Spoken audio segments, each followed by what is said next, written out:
Chapter 1295. Violence could not solve all problems, but it could solve most of them.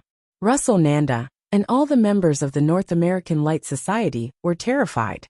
They no longer dared to think about the consequences of rejecting West's offer. The authority that the North American Illuminati had built up for more than 20 years had long since disappeared. On the other hand, the supernatural organization was transforming from a lamb to a tiger. No one dared to look down on the supernatural organization anymore. Throughout the battle, the supernatural organization had displayed unparalleled strength. Every one of them could be said to be the cream of the crop. West returned to Chen Zhao's side. "President," he agreed to our conditions. "I've gotten my revenge, and I've earned some face. It's about time to go." Actually, Chen Zhao had wanted to tear down the entire North American headquarters. However, there were many people in the North American Light Society's headquarters who were here to participate in the competition. If they really demolished the house, it was inevitable that they would accidentally injure others. Chen Zhao didn't plan to become enemies with the entire world. The current spirit world was pretty much the same as the so-called Jianghu. Originally, the North American Radiant Society was considered the leader of the martial arts world. But now, the supernatural organization had risen and defeated the martial arts alliance master. But that didn't mean the supernatural organization could do whatever they wanted. This was no longer a feudal society, but a society ruled by law. If it was just a small-scale conflict, they could still use the internal rules of the spirit world to adjudicate it. After all, they were the ones in the right. No matter where the North American Radiant Society sued, they would still be in the right. However, if unrelated people were involved, then even if it was reasonable, it would become unreasonable. Guild leader, now that we've established our dominance, the North American Radiant Club can no longer hold this competition. Should we take over? We take over? How much will it cost? Anyway, the compensation from the North American Illuminati is definitely enough for us to hold a competition. Chen Zhao looked at the headquarters of the North American Illuminati. Many people were watching from the windows. These participants are a mix of good and bad. What's the point of competing with these bumpkins? Expand the supernatural organization's influence. This is a rare opportunity. And then, if we expand our influence, there will definitely be more troubles. Apart from that, what else can we gain? For example, in terms of money or power? Chen Zhao asked. West hesitated, because it had always been his dream to develop the supernatural organization into a top-tier organization. But now that the opportunity was right in front of him, Chen Zhao objected. West had never considered the issue of benefits. Chen Zhao's question put him in a difficult spot. We are strong now mainly because we are using the elite strategy. Although we have a small number of people, every one of us is an elite. Although we have a lot of funds, if we want to expand our influence, we will definitely need to expand our scale. When that time comes, will our annual funding of $20 million be enough? Right now, all of us have high benefits, but if we lower them, what will the old members think? Chen Zhao looked at West. Chen Zhao wasn't talented in management. Otherwise, he wouldn't have let West manage it. However, Chen Zhao's mind was clear. He knew what the supernatural organization's position was.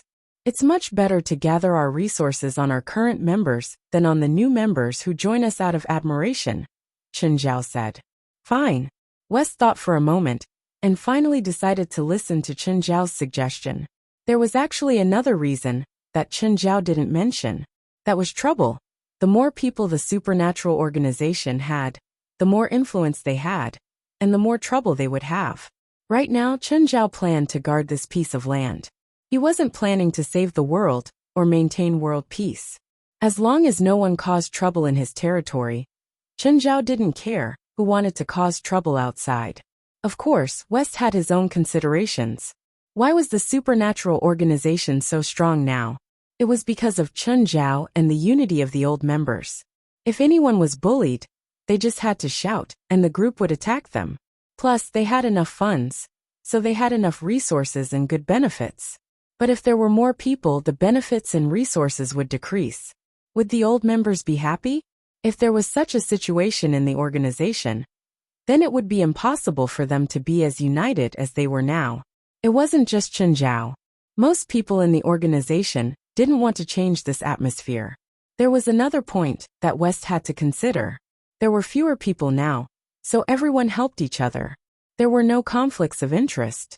But if there were more people, it was hard to guarantee that people wouldn't form cliques. Never overestimate human nature. There were only about 20 people in the organization now.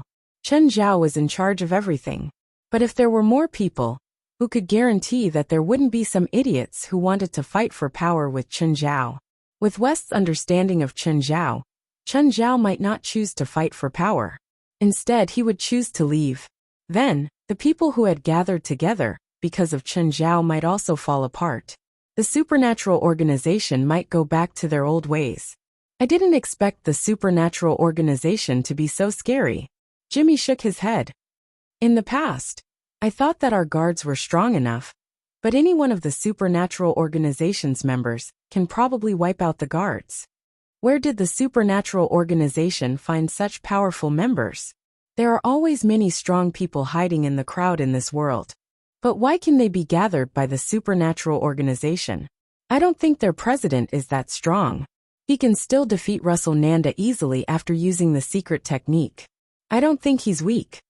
After Russell used the secret technique, I did feel that his magic power increased a lot. But it doesn't seem special. That's just what you think. I heard that even the headquarters of the Light Society covets this secret technique. But only Russell Nanda has it right now. What's so special about this secret technique? I can't say. Jimmy seemed to be afraid to talk about it. With our relationship, we can't talk about it. This is related to the grudge between the Light Society and the North American Light Society. It's not good for you to know too much. This battle was too sudden, and most people had yet to figure out what was going on. They didn't even know who was fighting the North American Light Society. This caused some rumors to spread among people. Or, someone had purposely spread rumors, claiming that the attackers were a group of evil spiritualists. Chapter 1296. The North American Light Society had moved. In one night, everyone had left, including the competitors. But no one dared to come to the supernatural organization for now. The supernatural organization might not have the same authority as the North American Light Society in a short time. But they definitely had a bad reputation. If they had the chance, they would kill. Normal spiritualists would not kill, because killing someone was a very troublesome matter.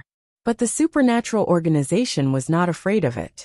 As long as they had a reason, they would kill until blood flowed like a river.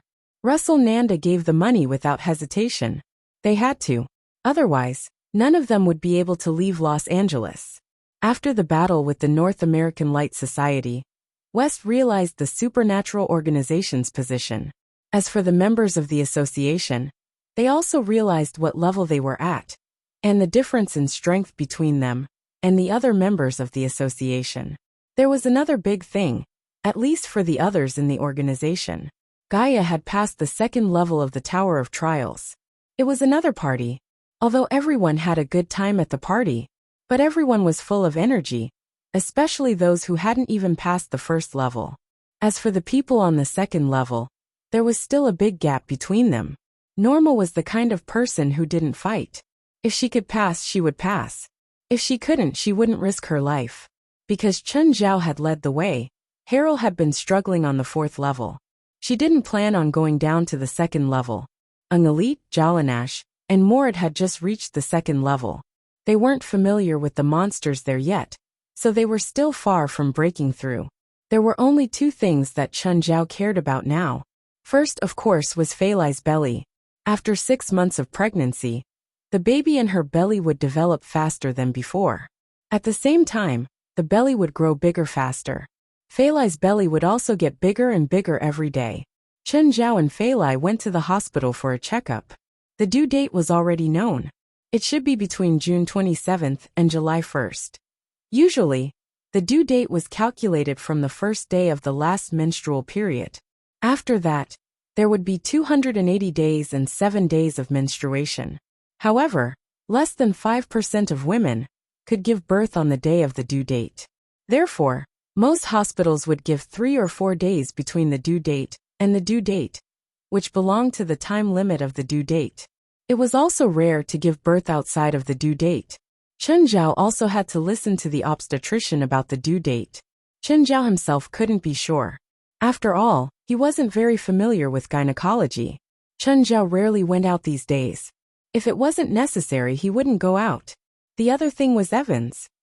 Although Evans had become a lot more cheerful recently, he still saw that thing. The thing that even Chen Zhao couldn't see. For now, Chen Zhao and Gaia were helpless too. There weren't many things that could make the two of them feel helpless, so it was even more uncomfortable. Of course, the current situation was not bad. Evans did not do anything out of the ordinary. "Mr. Chen, can you come to the beer factory?" Fellwood called Chen Zhao. "It's almost finished. Come and see if there's anything that needs to be changed." In fact, Fellwood didn't need to inform Chen Zhao. Because of the beer factory, Chen Zhao let Denver take care of everything. Chen Zhao had promised that he wouldn't interfere with the management and production. Apart from arranging for Bant to go in, Chen Zhao didn't really care about anything else. Even for the construction of the beer factory, Chen Zhao only went to the construction site occasionally. "Did you inform Mr. Denver?" "Yes, he'll come in the afternoon." "Okay, call me when he arrives," Chen Zhao said. "I'll go over then." They were less than 5 kilometers away from the beer factory. It wouldn't even take 10 minutes to drive there.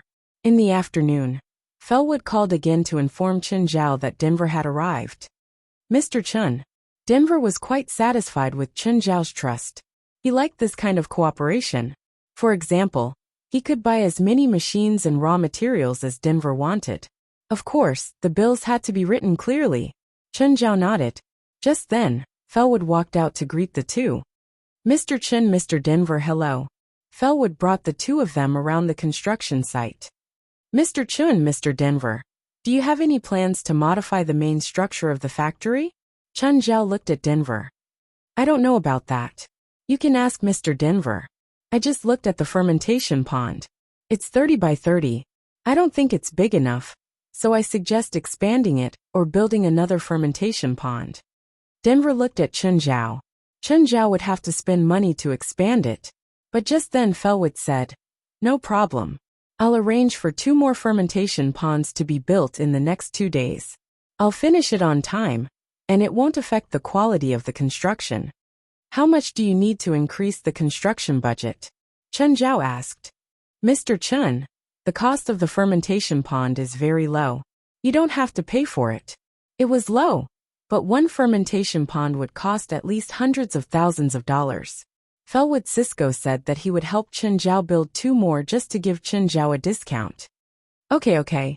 If I have any more projects, I'll find you." Chen Zhao nodded. Fellwood was overjoyed. In less than 2 years, Chen Zhao had already asked him to do 4 projects. Fellwood didn't doubt that Chen Zhao would have new projects. "Oh, does your company have experience with island construction?" "Mr. Chen, what kind of construction are you going to do on the island?" Fellwood asked. "Private island," Chen Zhao said. Fellwood Cisco's heart almost jumped out of his throat. It was a huge project. "But you might have to wait until next year," Chen Zhao said. Chen Zhao's private island was still moving. He had to wait for it to move to a suitable location before starting construction. "Mr. Chen, can you show me the structure of the island and the relevant data?" "Not yet," Chen Zhao said perfunctorily. "Plus, I haven't bought the entire island yet." Fellwood Cisco thought about it and agreed with what he said. If Chen Zhao didn't buy it, everything would be empty talk. Moreover, buying an island was indeed a complicated matter. It might take 1 or 2 years. Fellwood, on the other hand, had a plan in mind. He was going to find some relevant experts to train his employees. It would be troublesome if there were construction problems when he accepted the project. Chapter 1297. The construction of the beer factory was basically complete. Now they just needed to install the machines and then do some testing. The first batch of products would probably be ready by the beginning of May. However, the director of production, Bant, would be in charge of the production and flavoring. Anyway, Bant had promised Chen Zhao that if the taste wasn't good, he would pack up and leave by himself. Usually, Chen Zhao wouldn't put people under him. Chen Zhao couldn't be bothered to fight with Denver. If he really wanted to scheme against them, Chen Zhao wouldn't give Denver those conditions. Moreover, Chen Zhao didn't think that he could beat Denver in this aspect. Instead of working together with a grudge, it was better to trust them wholeheartedly. At first, when Chen Zhao invested in the factory, he wanted to make a small profit. However, after a few interactions with Denver, Chen Zhao realized that if he managed it well, he could make a lot of money. Wang He lay on the bed panting, with a woman in his arms. He hadn't been so relaxed in a long time. The filming was nearing its end. His scenes were basically done too. However, he still had to report to the crew every day. Sometimes he would have to reshoot some scenes. What made him the happiest was that his girlfriend had come to visit him these 2 days. Wuxia was also in the industry. Of course, she was a C-list celebrity. She wasn't very famous in the industry. Most of her roles were supporting roles and below. Some of the movies and shows that she had joined couldn't even be released. Wang He, when are you coming back? Wuxia leaned on Wang He's shoulder. She had to admit that Wang He had been like a wolf these 2 days. He didn't know how to control himself at all. She could also feel that Wang He's stamina was much better than before. In the past, Wang He was known as a little fresh meat, but Chen Zhao was a real little fresh meat. He would usually finish in 10 minutes. Now Wang He and Chen Zhao had been intimate for an hour. After recovering, they would start again. About half a month, Wang He said. Then I'll accompany you, Wuxia said. I don't have much work to do recently. The only good thing about being a C-list celebrity was that she was free. She could take on 2 or 3 roles a year and finish filming in 2 weeks.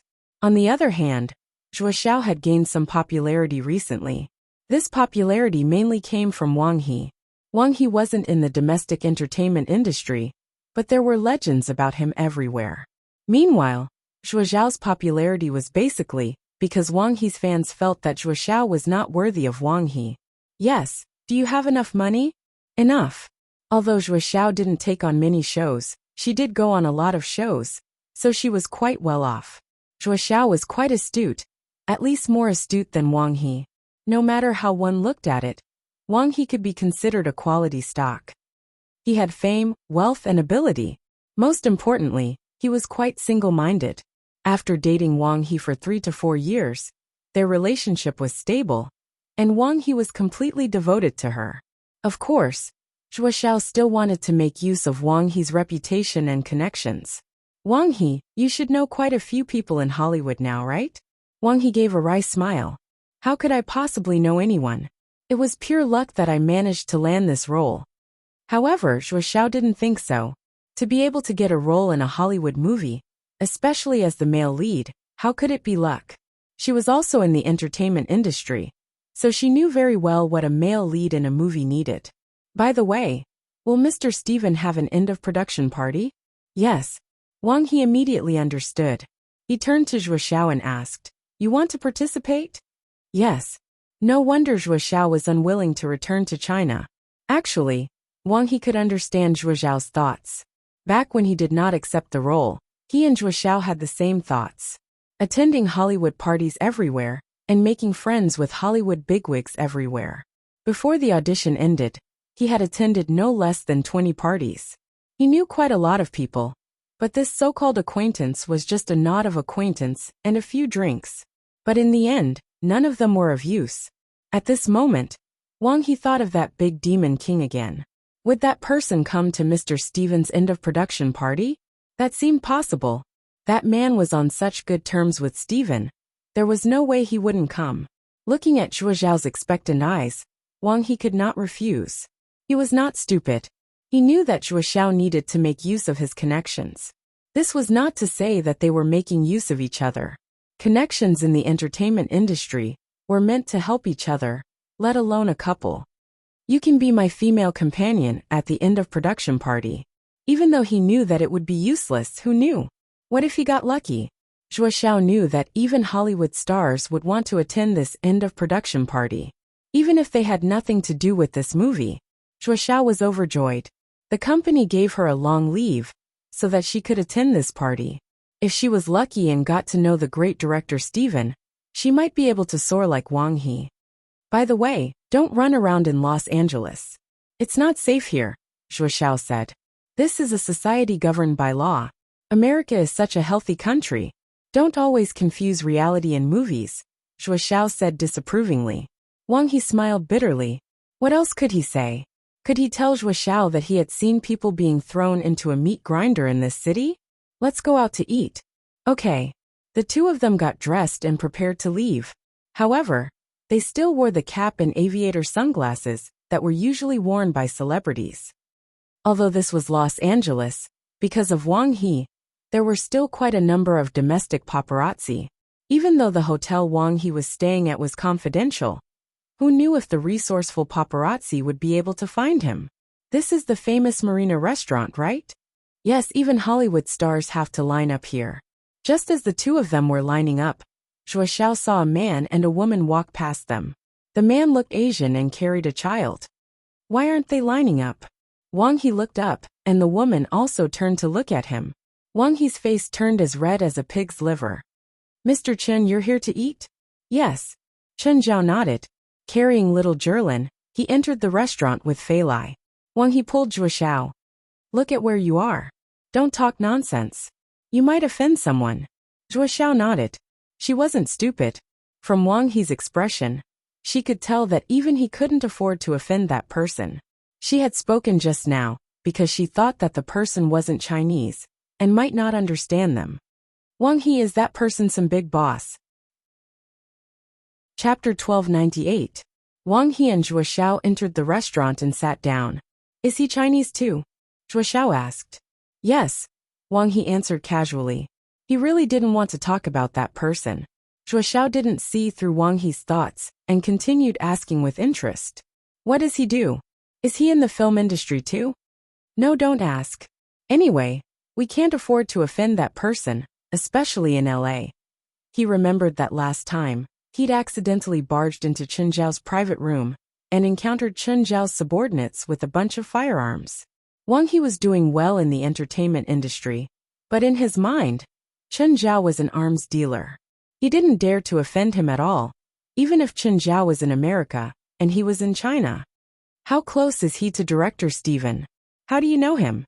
I don't know. Anyway, during the audition, Director Steven asked him who was suitable. He said I was, so I was chosen. Oh, didn't that person enter the restaurant? How come I don't see him? He must be in the private room, Wang He said. Since we know each other, should we go say hi? It'll be rude not to go. Wang He hesitated. No matter what their relationship was, Chen Zhao had at least helped him before. Whether it was in the country or abroad, there was such a rule. However, Wang He was really worried that he would see something he shouldn't see the moment he opened the door like last time.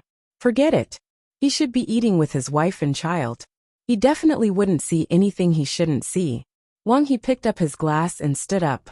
Wuxia followed. There was only one private room in Marina restaurant. They'd been here last time too. Just as Wuxia was about to open the door, Wang He stopped her. Knock. Don't be rude, Wang He said. Knock knock. Come in. Chen Zhao's voice came from inside. Hello, Mr. Chen. Hello, lady, Wang He said. I'm here to say hi. Oh, hello. Who is this lady? Wuxia. I'm Wang He's girlfriend. Hello. This is my girlfriend Fei Lai. This is my daughter. When Wang He and Wuxia saw little Jerlin sitting at the table, they suddenly felt an indescribable sense of cuteness. Sit down, let's chat for a while. Will I disturb you? Not at all. Please take a seat. Fei Lai didn't mind and invited them to sit. How's the filming going? My scenes are almost done, but the filming is still in the final stage, Wang He said. Speaking of which, I should thank Mr. Chen for helping me fight for this opportunity. It doesn't have much to do with me. It's mainly because your acting skills are good, and you're very popular in the country. After the movie is released in the country, we need you to drive the box office. Mr. Chen, the filming is expected to end in 2 weeks. Mr. Steven's party is scheduled for May 2nd. Will you be there? I'm not going, I'm not going, I'm not going. Little Jerlin immediately shouted with a terrified expression. Godfather wants to prick little Jerlin with his beard the moment he sees her. Everyone in the private room laughed, but Zhuozhao's heart was slightly moved. Is director Steven the girl's godfather? I really envy her. Fei Lai, do you want to go? Chen Zhao asked. Not really. But if we don't go after he invites us, he'll come to our house again and disturb our time alone. I'll just prepare a gift for him. If he disturbs us again, I'll release the dog to bite him. Dad, can you not release the dog? If it hurts Godfather, he might not love little Jerlin anymore. Jerlin was conflicted again. I thought you didn't like your godfather? Little Jerlin likes him, but she doesn't like him prickling me with his beard. Just then, someone suddenly appeared outside the door. It was Nafa Twain. Nafa Twain stood at the door and knocked. Hi, Chen, am I disturbing you? Hello, Mr. Nafa. Wang He and Zhuozhao both recognized him. He was a Hollywood A-list movie star. The two immediately became cautious. After all, this was a real celebrity. At least, Nafa Twain was definitely 100 times more famous internationally than them. Want to come? Chen Zhao asked. Chen, can we talk outside? Chen Zhao stood up and said to Wang He and Zhuozhao, Excuse me. Chen Zhao and Nafa Twain walked to the door. Mr. Nafa, how can I help you? Call me Twain. My friends all call me Twain. Okay, Twain. Chen, I want to ask if you have cash on hand. Chen Zhao was stunned. He looked at Nafa Twain somewhat surprised. To be honest, he really wasn't familiar with Nafa Twain. Even though they owned the restaurant together, they'd actually met less than 5 times. Even before today, the two of them still used honorifics to address each other. But today, Nafa Twain wanted to borrow money from him. To be honest, the money from the treasure hunt hadn't been transferred into Chen Zhao's account yet. However, Chen Zhao still had $30 million in his account. As long as Nafa Twain didn't ask for much, Chen Zhao could still afford it. But the key question was why? Why should he borrow money? If Nafa Twain's selling of Marina's restaurant shares to him was considered a favor, then he was the one who owed it to Amelia, and not Nafa Twain's recognition. Amira was the one who'd helped Chen Zhao negotiate. Nafa Twain didn't go back empty-handed either. Twain, you're an A-list superstar, Chen Zhao said, smiling. You should have more money than me. I invested in a movie recently, but the box office wasn't very good. Nafa Twain said helplessly. I have almost zero cash right now. Chen Zhao knew that tycoons with huge assets usually only had around 5% of their total assets in cash. For these capitalists, putting more than 5% in the bank was a loss. For example, Chen Zhao was currently converting his cash into investment projects. Of course, the difference was that he didn't borrow money from the bank. So if one of Chen Zhao's projects failed, it would just be a loss. It wouldn't affect Chen Zhao's credit. I need $30 million, Nafa Twain said. I can guarantee that I'll pay it back in 3 months, and the interest will definitely be higher than the bank, Nafa Twain said. Can you tell me where you need money? Chen Zhao asked. Chapter 1299. Sorry, Chen Zhao said. I'm a bit short on cash. If his friend needed money, he would take it out even if it was a loss, and he knew that he couldn't pay it back. Even if Guret wanted to borrow money from him, Chen Zhao would lend it to him. Because they'd been in close contact before, they knew each other very well. This way, Chen Zhao could evaluate if he could get his money back, or how much he could get back. However, Chen Zhao didn't have much contact with Nafa Twain. Why should he lend him money? Moreover, Nafa Twain was an A-list celebrity. If he wanted money, he could definitely get it. For example, he could get a mortgage from the bank. Not only did he have the property, but his reputation was also very valuable. The bank was more than happy to lend money to Nafa Twain, as long as he was willing to pay a higher interest. Disappointment appeared in Nafa Twain's eyes. Regardless of whether Chen Zhao was telling the truth or lying, their conversation had reached an impasse. I can use the shares of Marina's restaurant as a mortgage, Nafa Twain said. Chen Zhao frowned and fell into deep thought. Firstly, Nafa Twain only had 30% of Marina's restaurant shares. It wasn't worth $30 million. However, this was based on the market price. In terms of industrial value and annual income, Marina's restaurant indeed had a lot of potential. However, 30% of the shares was still not worth $30 million to Nafa Twain. If 30% of the shares could be mortgaged for $30 million, then Marina's restaurant would be worth $100 million. This was obviously too high. Of course, normally, Nafa Twain's reputation was worth $30 million. If he could only buy 30% of the shares at a slightly higher price than the market price, and control 100% of the shares, it would be worth it. However, $30 million was really too high. I need to think about it, Chen Zhao said. Chun, I'm really tight right now. I need to get the money as soon as possible. Twain, I also want it as soon as possible. But even so, I still need to raise money. $30 million isn't a small amount. I need to see if the bank can lend me money. When can you give me an answer as soon as possible? One day. Give me 1 day to think about it. Okay. Nafa Twain nodded helplessly. I won't disturb you anymore. Enjoy your meal. After returning to the room, Chen Zhao acted like nothing had happened. However, when they were talking just now, the people inside also heard their conversation from outside the door. Of course, Zhuo Xiao and Wang He did not ask about this. After all, this had nothing to do with them, and it was likely to involve some trade secrets. At the dining table, Zhuo Xiao and Wang He behaved very politely. The four of them only talked about Hollywood matters. After the meal, Wang He and Zhuo Xiao politely bade farewell to the Chen family of three. Only then did Fei Lai say, Chun, Nafa Twain wants to borrow money from you. Yes, but I need to ask a professional, Chen Zhao said. $30 million was not a small amount. Even if it was $3 million, he would calculate it again and again, let alone $30 million. Hi, Mr. Andrews. I'm Chen Zhao. Mr. Chen, how can I help you? Do you remember Marina's? I remember that you have 70% shares of Marina Restaurant. Do you have any plans? Or are you going to use it as a mortgage? Marina Restaurant's revenue was very high. Its annual turnover was more than 12 million, and its net profit was more than 6 million. Moreover, it was not a new business, but a mature one. According to the calculation of unlisted businesses, the current market value of the business could be calculated by multiplying the annual net income by 10 years, then subtracting the 10 years and multiplying the annual depreciation of the dollar by 3%. For most companies or businesses, if they were listed, their annual market value could not increase faster than the depreciation of the dollar, which would be a loss. Unlisted companies could not exceed the depreciation of the dollar, which would also be a loss. In short, the listed companies depended on the stock price, while the unlisted ones depended on their revenue. These two were important standards for banks to evaluate the quality of their businesses. If Chen Zhao used 70% of Marina Restaurant's shares as a mortgage, the bank would be able to borrow 1.5 to 2 times the actual value.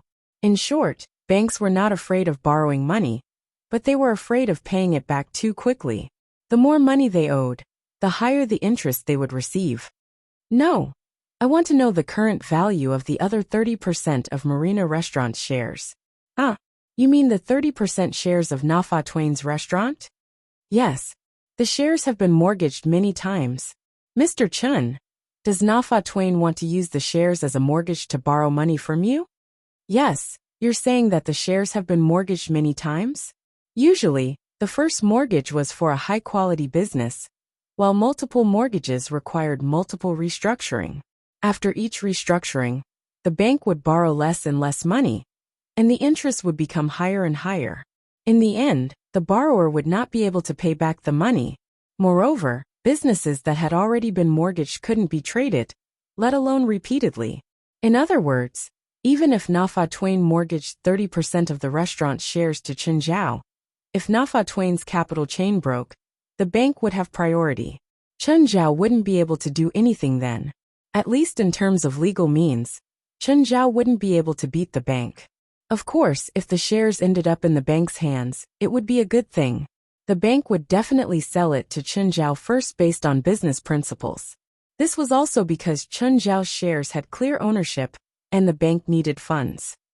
Another possibility was that the bank would find a professional manager to take over the business and run it for profit. However, usually, when an individual had absolute shares, the bank would not find a professional manager, because Chen Zhao had absolute decision-making power. Even a stock god would not have the right to order Chen Zhao around.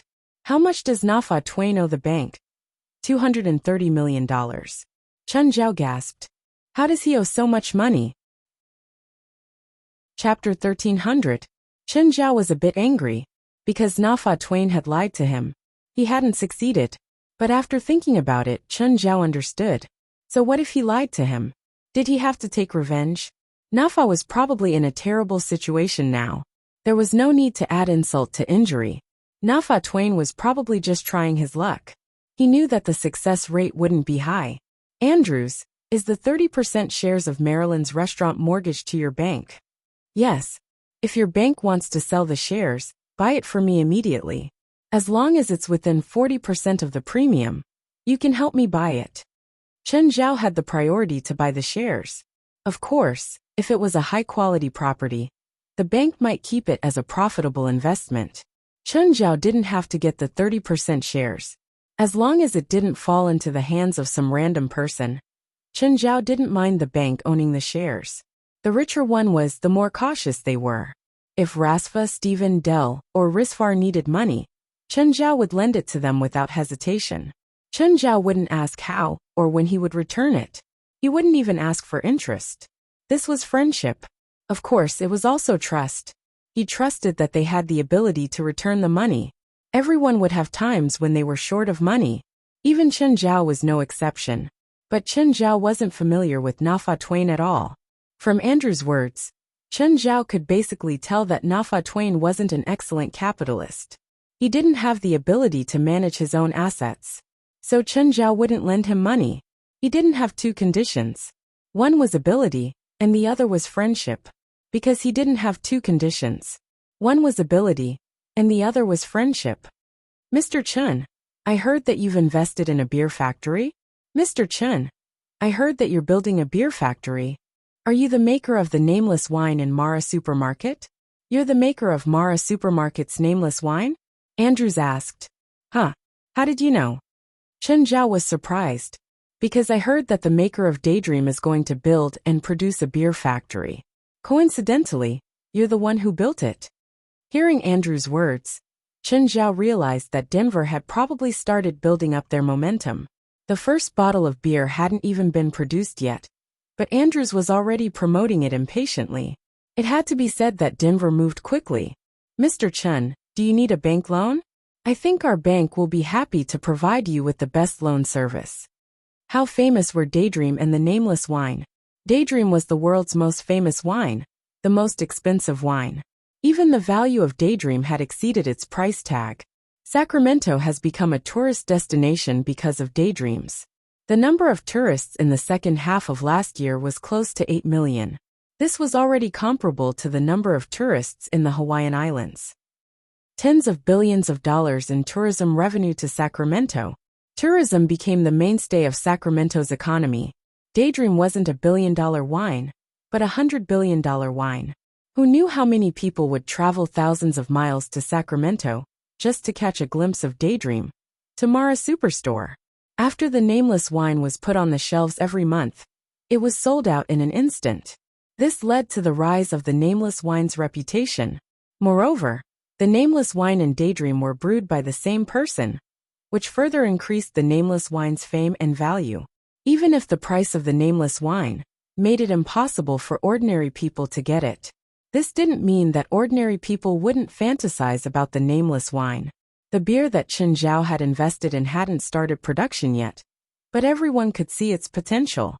Everything else aside, just the fact that it was brewed by the world's best brewer was enough to attract attention.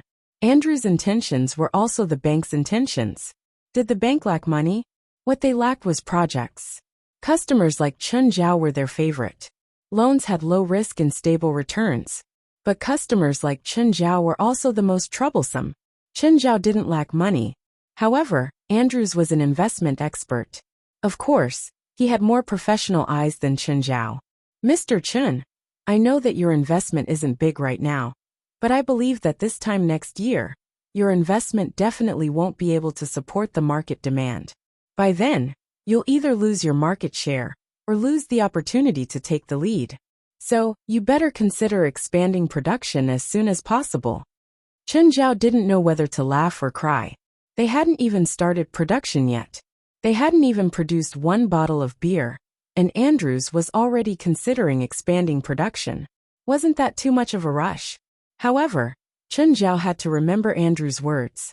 He should ask Denver later to see what he thought. Of course, he couldn't borrow money for now. After the money entered his account, Chen Zhao's cash flow would probably be more than those large companies. For now, Chen Zhao wouldn't blindly expand production. Andrews obviously knew that he couldn't get Chen Zhao to take a loan with just a phone call. However, he was really anxious. Once the aged beer was successful in the market, he would be able to make a profit. Once Chen Zhao's beer succeeded in the market, there would definitely be more investors who would pay attention to Chen Zhao's brewery. They would definitely be willing to invest in Chen Zhao's brewery. After exchanging a few words with Andrews, Chen Zhao hung up. Fei Lai, do you want to go shopping? Chen Zhao asked. No, let's go home, Fei Lai said. On the way, Chen Zhao received a call from Ethan. Chen, there's a customer who offered $200,000. The address is Beverly Hills XXXX. Okay, I'll be there in half an hour. Chen Zhao first sent Fei Lai and Jerlin home. Then he drove to Beverly Hills. Ding dong, Chen Zhao pressed the doorbell. It wasn't a big villa. The owner probably wasn't a billionaire, but he was at least rich. Now, Chen Zhao could roughly estimate a person's wealth from their house. Hello, I'm a doctor. I heard that someone here needs treatment. A woman walked out from a small path in the villa. Chen Zhao could vaguely see that she had long hair and was wearing a mink nightgown. The woman stood at the metal door and looked at Chen Zhao. You're a doctor? Yes. Can I see your medical license? The woman looked very cautious. Huh? Chen Zhao chuckled. Do you need a proper doctor? The woman's smile was very beautiful. She opened the door. Come in. Chen Zhao glanced at the woman. It was late, and she was already wearing a nightgown, but she still had foundation on. Chen Zhao couldn't see her complexion. Chen Zhao glanced at the woman. It's bad for your skin if you don't remove your makeup at night. Chapter 1301. Any woman would know that not removing makeup at night was bad for their skin. It was even more impossible for a beautiful woman not to know this. I'm Marcia Klaus. Are you a filmmaker? Chen Zhao asked. No, it's a TV show West, Marcia Klaus said. No wonder Chen Zhao didn't usually watch movies. Instead, he watched TV shows at home. That was why he felt that Marcia Klaus looked familiar. Chen Zhao also remembered which character Marcia Klaus was playing. However, Marcia Klaus looked a bit different from the character in West, so Chen Zhao couldn't recognize her immediately. Marcia Klaus led Chen Zhao into the living room. The villa wasn't small, but Marcia Klaus was the only person in it. It was obvious that Marcia Klaus was still wary of Chen Zhao. Miss Marcia, is there anything I can do for you? Just then Marcia Klaus pulled her hair down. Chen Zhao looked up. Damn. Bald. Marcia Klaus was wearing a wig. She wasn't completely bald, but for a beauty like her, hair loss and baldness were definitely unbearable. Moreover, she was a female star. If her current look was spread, her previous look would be ruined. Can you cure hair loss? Chen Zhao looked at her. I need you to wash off the foundation on your face. Chen Zhao needed to see Marcia Klaus' complexion to determine the cause of her hair loss. Normally, it was more likely that Marcia Klaus had a problem with her liver, which caused her detoxification to go haywire and hair loss. Marcia Klaus was hesitant. As a female star, she wouldn't show her bare face to anyone other than her close ones, not even her father. That was why she was hesitating. However, she only hesitated for a while. In the end, she stood up and went to the bathroom to remove her makeup. 10 minutes later, Marcia Klaus came out of the bathroom.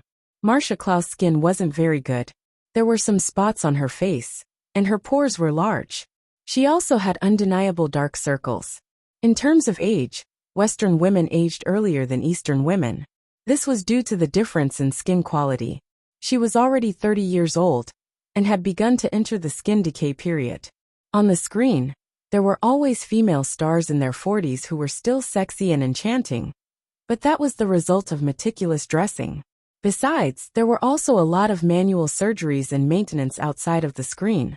Ordinary people would never be able to understand the price female celebrities had to pay for their beauty. Botox injections, dermabrasion, facelifts, laser spots removal. Female celebrities could sell their souls to the devil for their beauty. Of course, Marcia Klaus was still beautiful. This was her temperament and foundation, even if there were imperfections. Has your schedule been messy lately? Are there any illegal things? Chen Zhao asked. Marcia Klaus thought for a moment and nodded.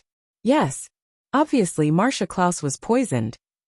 Of course, it wasn't that someone had poisoned her, but that there was a problem with her detoxification. Apart from the appendix, every organ in the human body was useful, even hair. The detoxification of the human body was mainly through the 5 viscera. The first detoxification was through the intestines and stomach. This was the organ that expelled most of the toxins. Then some of the toxins would enter the bloodstream. At this time, the liver and gallbladder would begin to detoxify the toxins produced by food that entered the bloodstream. But once there was a problem with the liver and gallbladder, the toxin processing system wouldn't work, and the toxins would return to the bloodstream. At this time, the body's hair would start to absorb the toxins. This was also the body's protective mechanism. The pores, on the other hand, would die due to the toxins, causing hair loss. Some people's pores were large and filth flowed out, because the hair follicles had absorbed the toxins from the body. Some could recover and continue growing through detoxification treatment. This was the so-called detoxification and beautification.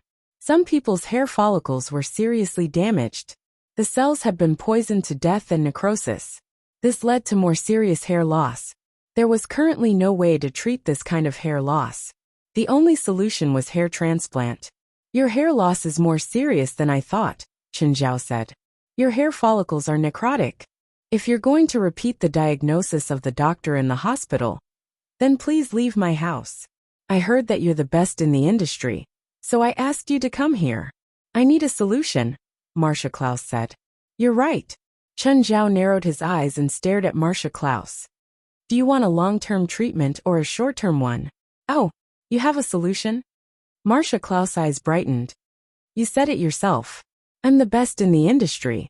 Chen Zhao shrugged. Up until now, none of the patients I've accepted have failed or died. Then tell me the difference between a long-term treatment and a short-term treatment. For the long-term treatment, I'll use acupuncture to help you detoxify and stimulate hair follicle cell regeneration, Chen Zhao said. It'll be 6 months and 12 treatments. Each treatment will cost $100,000. Of course, you can start paying when there's an effect. I believe in my ability and your credibility. What about the short-term treatment? I can give you thick hair in a week. At least, it won't be as bumpy as you are now, Chen Zhao said. In this week, I'll come every day. The total cost will be $2 million. You can pay after the treatment. However, because your hair follicle cells have died, there's a high chance that you'll lose your hair again. You might have to pay the same treatment next time. Of course, I'll solve the same problem for you for free in a year. After a year, you'll have to pay because the natural cycle of hair replacement is also a year. Can I do both long-term and short-term treatments at the same time? Marcia Klaus asked. She could accept paying $2 million at a time, but she couldn't afford it if she had to pay it once a year. She was a celebrity, but she wasn't a superstar. $2 million was still a huge expense for her. Chapter 1302. Long-term treatment was a conventional treatment. It relied on Chen Zhao's medical skills. This could not be sped up. Detoxification and treating liver damage was a long process. It was a problem that modern medicine could not solve, but Chen Zhao could solve it. However, he could not speed it up, at least not with conventional methods. If it was short-term treatment, Chen Zhao would have to use magic. This was not within the scope of conventional treatment. The two treatments could not be stacked. Marcia Klaus was in a difficult position. If it was long-term treatment, she would have to wear a wig for half a year. However, it was very risky for a female star to wear a wig in public. Of course, there was another solution, shaving her head. She could also tell the public that she would change her appearance and style. However, the problem was that she had not finished filming yet. There were still a few unfinished episodes of West American dramas were usually filmed while they were being broadcast. The script might be changed halfway. If the ratings were not good, it might be cut off halfway. If she hastily changed her appearance, it was very likely that her character would directly die. However, West's ratings and online popularity were very high. She had also received many good reviews, and her popularity had skyrocketed. To her, she could not lose her role in West. Shaving her head was definitely not a good choice. So, she could only choose short-term treatment. If it's short-term treatment, how long can I grow in 7 days? Marcia Claus asked. About your shoulders. In fact, Chen Zhao could let Marcia Claus have long hair in an instant. But that would be too rash. So Chen Zhao planned to make her hair grow longer bit by bit. Chen Zhao's excuse was drug stimulation. Although I studied drama in university, I know common sense. Under normal circumstances, a person's hair can't grow so fast. Marcia Claus indeed asked this question. I have special drugs and my acupuncture techniques. I can stimulate your scalp and make your hair grow into a buzz cut in one night. Can you make it longer? Yes, but add the fee, Chen Zhao said. $300,000 per treatment.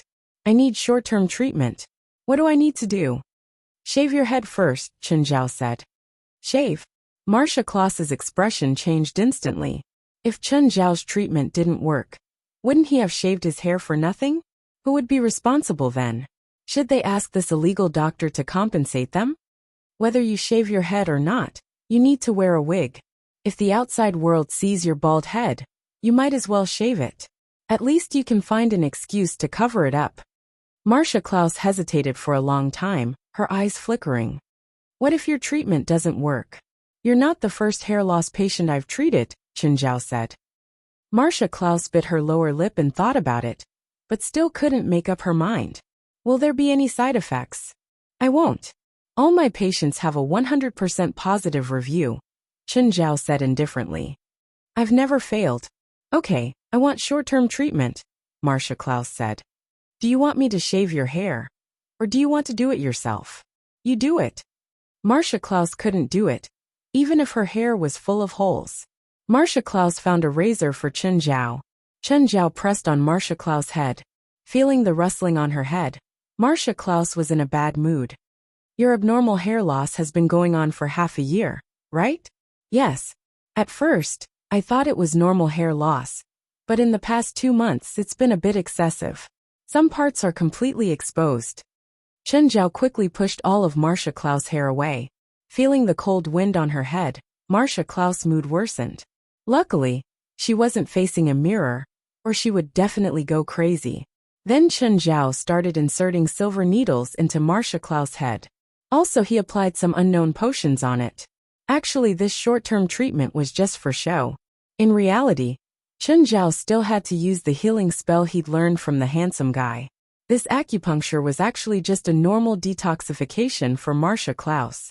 After half an hour, Chen Zhao started withdrawing the needles. Marcia Claus asked, "Done? All right, you can reach out and touch your head." Marcia Claus touched her head. Indeed, her hair had grown by around 1 centimeter. Had this guy really shaved off all his hair before? Marcia Claus touched the part where she'd lost her hair. Indeed, hair had grown out. This was amazing. How did this man do it? She'd actually grown such long hair in such a short time. Marcia Claus picked up the mirror and looked at it. Her hair was very short, only half an inch long. However, it was very dense, and the growth was gratifying. Mr. Chen, thank you for your treatment. No need. It's what I should do, Chen Zhao said calmly. Tomorrow afternoon, I'll come for the second treatment. I'll leave my number. If you're not home or don't have time, call me. Okay, wait a moment. I'll write you a check. Not now, Chen Zhao said.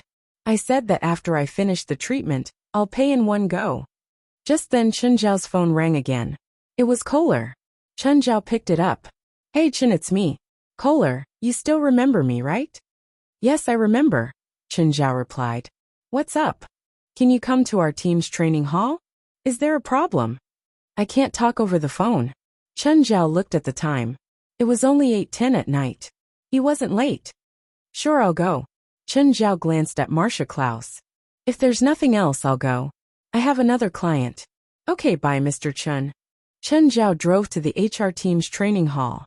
Coach Simpson was there too. Duba was lying on the ground, while Ruby sat on the bench with a towel over his head. Did they have another conflict? Chen Zhao wondered. Last time Simpson had come to find him, it was also because of a fight between Duba and Ruby. This time, it seemed that Duba's injuries were very serious. Seeing Chen Zhao, Kohler immediately walked up. Chen, you're here? Quick, take a look at Duba. He doesn't look good. When Simpson saw Chen Zhao, he nodded but didn't say anything. Chapter 1303. Chen Zhao nodded as a greeting to Simpson. He came to Duba's side and squatted down to check his injuries. Duba's injuries were quite serious, but they could be treated quickly. Is it Ruby?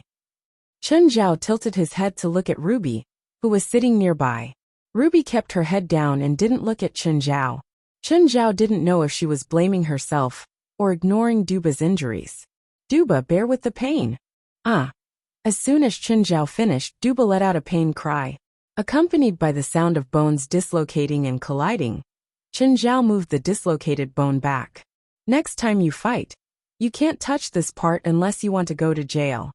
Chen Zhao pointed at an inch below Duba's right ribs. Attack here. This is the liver, and it has the least fat. It can cause serious injuries. Chen Zhao explained as he spoke. Also, don't use your elbows when fighting. The skin and fat on the elbows are the least. It's like a blunt weapon, and can easily cause serious injuries or even death. If you don't have irreconcilable grudges, don't fight like this. Don't hit the heart either. It can easily cause cardiac arrest and death, Chen Zhao said. Simpson was speechless at Chen Zhao's teaching them how to fight. However, he also felt that it made sense. At least they would consider not causing serious injuries when they fought next time. Chen Zhao said all this because he was friends with them. However, they didn't have a deep friendship. So, Chen Zhao wasn't in the position to stop them from fighting. Okay, Duba, Chen Zhao said. You need to rest for 3 days. Don't do any intense exercise for 3 days. Chen, thank you. How much? Forget it this time. Last time, Ruby and Kohler went to give a lesson to the players of my school's basketball club. Let's just treat this consultation fee as compensation. Chen Zhao packed his tools. Duba, this medicine is for internal consumption. Soak it in water every day. Duba propped himself up. His abdomen still hurt a bit, but it wasn't as painful as before. Duba, how are you? Simpson asked. I feel much better. It doesn't hurt as much anymore, Duba said. Chen, come be our HR team's doctor. Simpson looked at Chen Zhao. Chen Zhao smiled. How much can you give me? This. The team doctor needed to be with the HR team every time they competed. A few dozen matches in a season. According to Chen Zhao's current medical fees, the HR team would have to pay Chen Zhao millions of dollars. As for the HR team's current team doctor, his annual salary didn't exceed $100,000. The cost of the entire team of doctors would not exceed $300,000. Don't even think about it. I'll only show you once or twice at most. It's impossible for me to follow the team. Chen Zhao packed up his toolbox and got up to leave. Simpson walked Chen Zhao to the door. Chen Zhao was only friends with them, so he didn't plan to mediate their conflict. He wasn't in the position to do so either. The next day, an uninvited guest came to Chen Zhao's house. Dell brought Faith over, and Faith started playing with Jerlin as soon as she arrived. Chen, Dell said. Master said that my magic has improved. He wants you to choose a suitable spell for me. What kind of spell do you want to learn? How's your Qingyi Cloud? Dell shook his head. I've learned Qingyi Cloud, but it's too weak. Chen Zhao thought about it. The incantation for Qingyi Cloud wasn't difficult. It was a basic spell of the Qingyi sect, but Qingyi Cloud's effects depended on the strength of the cultivator's magic. When Chen Zhao had learned Qingyi Cloud, he couldn't even block bullets. It was like covering his skin with a layer of rubber. And with Dell's current mana, he probably didn't even have 40 mana. He probably wouldn't even be able to cover his entire body with Green Robe's cloud. Master said that the Qingyi sect has many different spells. I'm suitable for a lightning spell. Lightning spell? Chen Zhao hadn't come across such spells before. Li Qing had let Chen Zhao take care of the Qingyi sect's records, not only because of their friendship, but also because Chen Zhao had the ability to protect them. If they were handed over to Dell for safekeeping, He wouldn't have the ability to protect them once Dell exposed the books in his hands, and people with ill intentions coveted them. Chen Zhao took out the Qingyi sex records and let Dell flip through them. Look at it yourself. Tell me which one you like. Li Qing wanted Chen Zhao to teach Dell. If Dell learned it himself, he probably wouldn't be able to learn it in a long time. Dell flipped through the books and found a book called Dragonfly Skimming the Water. Chen Zhao hadn't learned this spell before, but it didn't mean he couldn't learn it now. The spell was really useless to Chen Zhao right now. It was really useless. To put it simply, it was just a Qinggong spell. Chen Zhao could already fly in the air now. Why would he need Qinggong? But to Dell, it was very suitable. Chen Zhao read it a few times and memorized the incantation. After going through it in his head, he'd more or less learned it. It was like a university professor reading a primary school textbook, even if he hadn't read it before. But with a university professor's comprehension, it was impossible for him not to understand the contents of a primary school textbook. But to Chen Zhao, Dell was a primary school student. No, a kindergarten student. I'll demonstrate. Watch. Dell put down the book at once and looked at Chen Zhao. Chen Zhao walked to the lakeside and used the incantation. He leaped 4 or 5 meters into the air, spread his arms, and glided forward for more than 20 meters. Dell's eyes glowed. To him, this action was too graceful, like something out of a movie. Chen Zhao tapped on the surface of the water again. Then he leaped and glided for another 20 meters. After circling the lake, Chen Zhao returned to Dell. Do you want to try? The key is the water, but with your current magic, it's probably too difficult. You can try on land first. No, I want water. Dell looked at Chen Zhao stubbornly. Alright, you can give it a try. Dell took a few steps back, then sprinted towards the lake. But the moment his toes touched the surface of the lake, his whole body sank into the water. Wow, Dell spat out some water. Why didn't it light up? I don't believe it. Let me try again. Dad, you're so dumb. Faith saw Dell's actions. I learned it all. Chapter 1304. Dell's eyes widened. Chen Zhao also looked at Faith in surprise. However, Fisher fell into the water after using it once and couldn't sustain the mana consumption for a second time. Little Jerlin watched from the side. She tilted her head in confusion. Chen Zhao had to admit that Faith's talent surprised him. After all, Faith didn't even know the incantation. Just from Chen Zhao's demonstration, she could use 70% of it.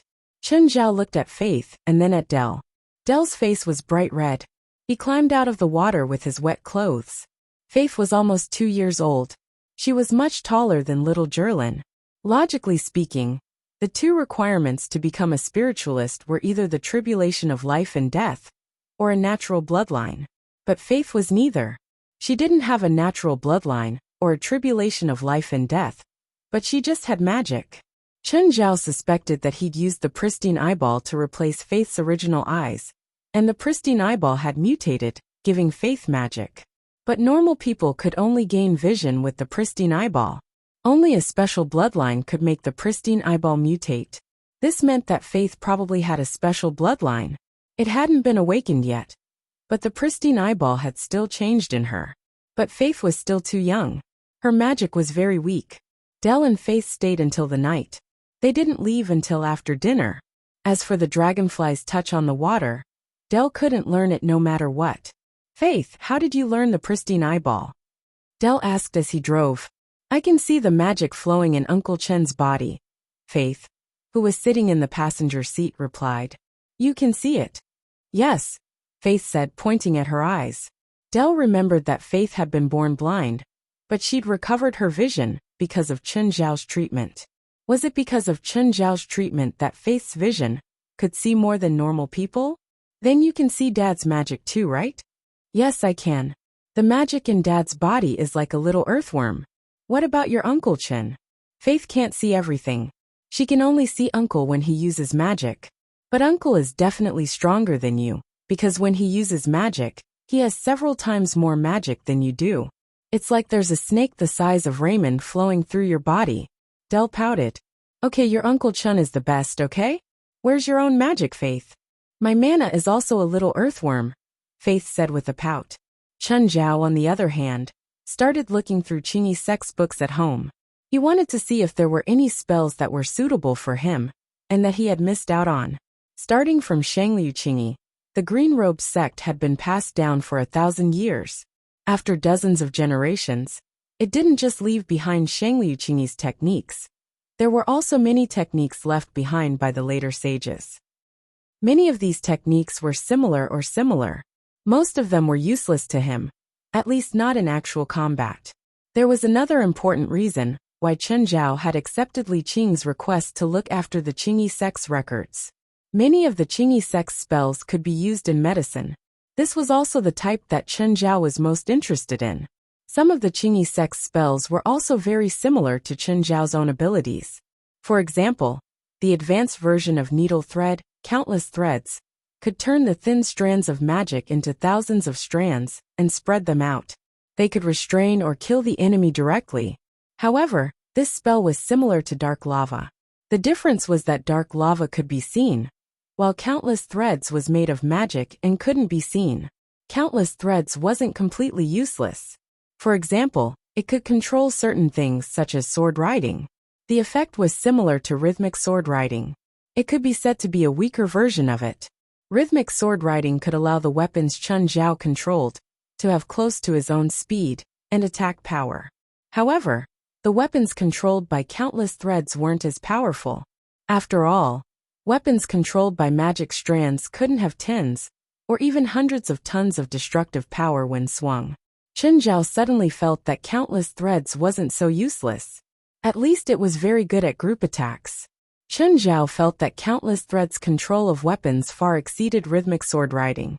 If he controlled 1,000 swords and released them at the same time, he could indeed have a group attack effect. Moreover, what Chen Zhao lacked the most was group attacks. Chen Zhao entered the river map to find Old Turtle. Old Turtle, help me get 1,000 stone swords. Your rhythmic sword riding can control 1,000 stone swords. It's not rhythmic sword riding. I thought of another move. Chen Zhao told Old Turtle his idea. But this way, the power of a single sword will be far weaker than rhythmic sword riding. I know. This move isn't for a single powerful enemy. It's for a large number of enemies. Okay. Old Turtle made 1,000 stone swords for Chen Zhao. For Old Turtle, it was a piece of cake. Soon, 1,000 stone swords were placed before Chen Zhao. Chen Zhao started using Countless Threads. Magic strands wrapped around the swords and lifted them. But some swords were lifted and some fell. It was too difficult to lift 1,000 stone swords neatly, let alone control them to attack the enemy. Chen Zhao tried again. It was the same situation. Chen Zhao's control was far from being able to control 1,000 stone swords at the same time. After dozens of attempts, Chen Zhao finally lifted 1,000 stone swords at the same time, but the effect wasn't good. The 1,000 stone swords collided with each other. Before they even attacked, they started fighting each other. Old Turtle looked at Chen Zhao with interest. He didn't give any advice. To Old Turtle, Chen Zhao was like a kid in kindergarten. Chen Zhao wasn't discouraged. He just had this idea. For Chen Zhao, he couldn't use any spell right away. It was just a concept, an immature concept. A spell that matched one's abilities had to be tried dozens, hundreds, or even thousands of times. He was constantly improving, and at the same time, he was constantly in the process of familiarizing himself with it. Chen Zhao didn't expect to succeed in a few tries. Chen Zhao planned to get used to lifting 1,000 stone swords with Countless Threads first. The rest would come later. Lift, put down. Chen Zhao kept practicing these two movements. If 10 wasn't enough, he would do 100. If 100 wasn't enough, he would do 1,000. If 1,000 wasn't enough, he would do 10,000. Chapter 1305. Compared to the Demon God Canon, or Spell Return to 1. Connections was much more difficult than the first two. Of course, this spell couldn't be called Innumerable Threads. It should be regarded as an advanced version of Innumerable Threads. Chen Zhao hadn't thought of a name yet. He would only consider giving it a new name after he completed it. He hadn't succeeded yet. It was just a prototype. To lift 1,000 stone swords at the same time, Chen Zhao tried 50 times. Then he tried 500 times to make 1,000 stone swords float in the air at the same time without interfering with each other. Then he had to control 1,000 stone swords to attack. However, it was even more difficult to control 1,000 stone swords to attack. 10 times, 100 times, 1,000 times, it was too difficult. Every time the 1,000 stone swords moved, they would collide and interfere with each other. Chen Zhao, why don't you reduce the number of stone swords? It'll be much easier. That's boring, Chen Zhao said. If I reduce the number of swords, my ideal group attack effect will be greatly reduced. If it couldn't achieve the group attack effect Chen Zhao wanted, the spell would be useless. Old Turtle didn't try to persuade him anymore. Chen Zhao continued practicing the new spell. Again, he repeated the same process again and again. In the next few days, Chen Zhao went in and out of the river map. Every time, he would stay in the river map for more than 10 days. This was the spell that Chen Zhao practiced the most. Chen Zhao didn't know how many times he'd practiced it, but he still hadn't succeeded. He still couldn't make all the stone swords point in the same direction. To achieve his goal, he needed the stone swords to attack more widely and move more complicated. Chen, I think we should consider the feng shui of our new home. Fei Lai looked at Chen Zhao seriously. Darling, the project is almost finished. It's not suitable to change it, Chen Zhao said perfunctorily. No need. We just need to make some adjustments. For example, our original plan was to plant a row of palm trees. Now we'll plant 2 rows of crepe myrtle. What crepe myrtle? Chen Zhao was confused. As a Chinese, you don't know about crepe myrtle? Chen Zhao was helpless. He wasn't a botanist. Chen Zhao only knew about the ziwei from Return of the Pearl. He didn't know about such a plant. Crepe myrtle is also known as purple gold flower and purple orchid. In China, crepe myrtle is also known as mantang red. It is an extremely expensive flower, meaning that wealth and honor fill the house. In feng shui shua, crepe myrtle is also known as family court crepe myrtle, which means wealth and honor fill the house. Alright, you decide. In terms of feng shui, Chen Zhao really couldn't win against Fei Lai. Originally, we planned to plant redwood trees on both sides of the road leading to the villa. Now we'll change it to a grassland and plant an oak tree on the left. It's best if it's an adult oak tree, at least 100 years old. So it's best to find a 100-year-old oak tree now and transplant it to our new home. What's the meaning of the oak tree? In America, the oak tree is the national tree. In the East, it's also a symbol of good luck. In ancient times, the oak tree was the main beam of a palace. It has to be more than 100 years old to bear the main beam of a palace. The wood is sturdy and heavy. The big ones can be the main beam, while the small ones can be the firewood. The beam bears the weight of the world and bears the weight of the world. The firewood burns the light and illuminates the air. The oak tree is majestic and bears the burden of a pillar. Chen Zhao was stunned by Fei Lai's words. He knew that Fei Lai's Chinese had improved by leaps and bounds during this time. However, he didn't expect Fei Lai's Chinese to have reached this level. Anyway, Chen Zhao was speechless from her words. Then I'll go and see if there's a suitable oak tree to transplant. There were quite a few oak trees in the forest around Mirror Lake, but they weren't old. The oldest was probably only 20 years old. Plant a few more pomegranate trees. Pomegranate trees have the meaning of having more children and blessings in both the East and West. Okay, I'll do as you say. In a classroom at the University of Los Angeles, the lecturer was lecturing non-stop on the podium. At this moment, a soldier in military uniform came to the classroom and knocked on the door.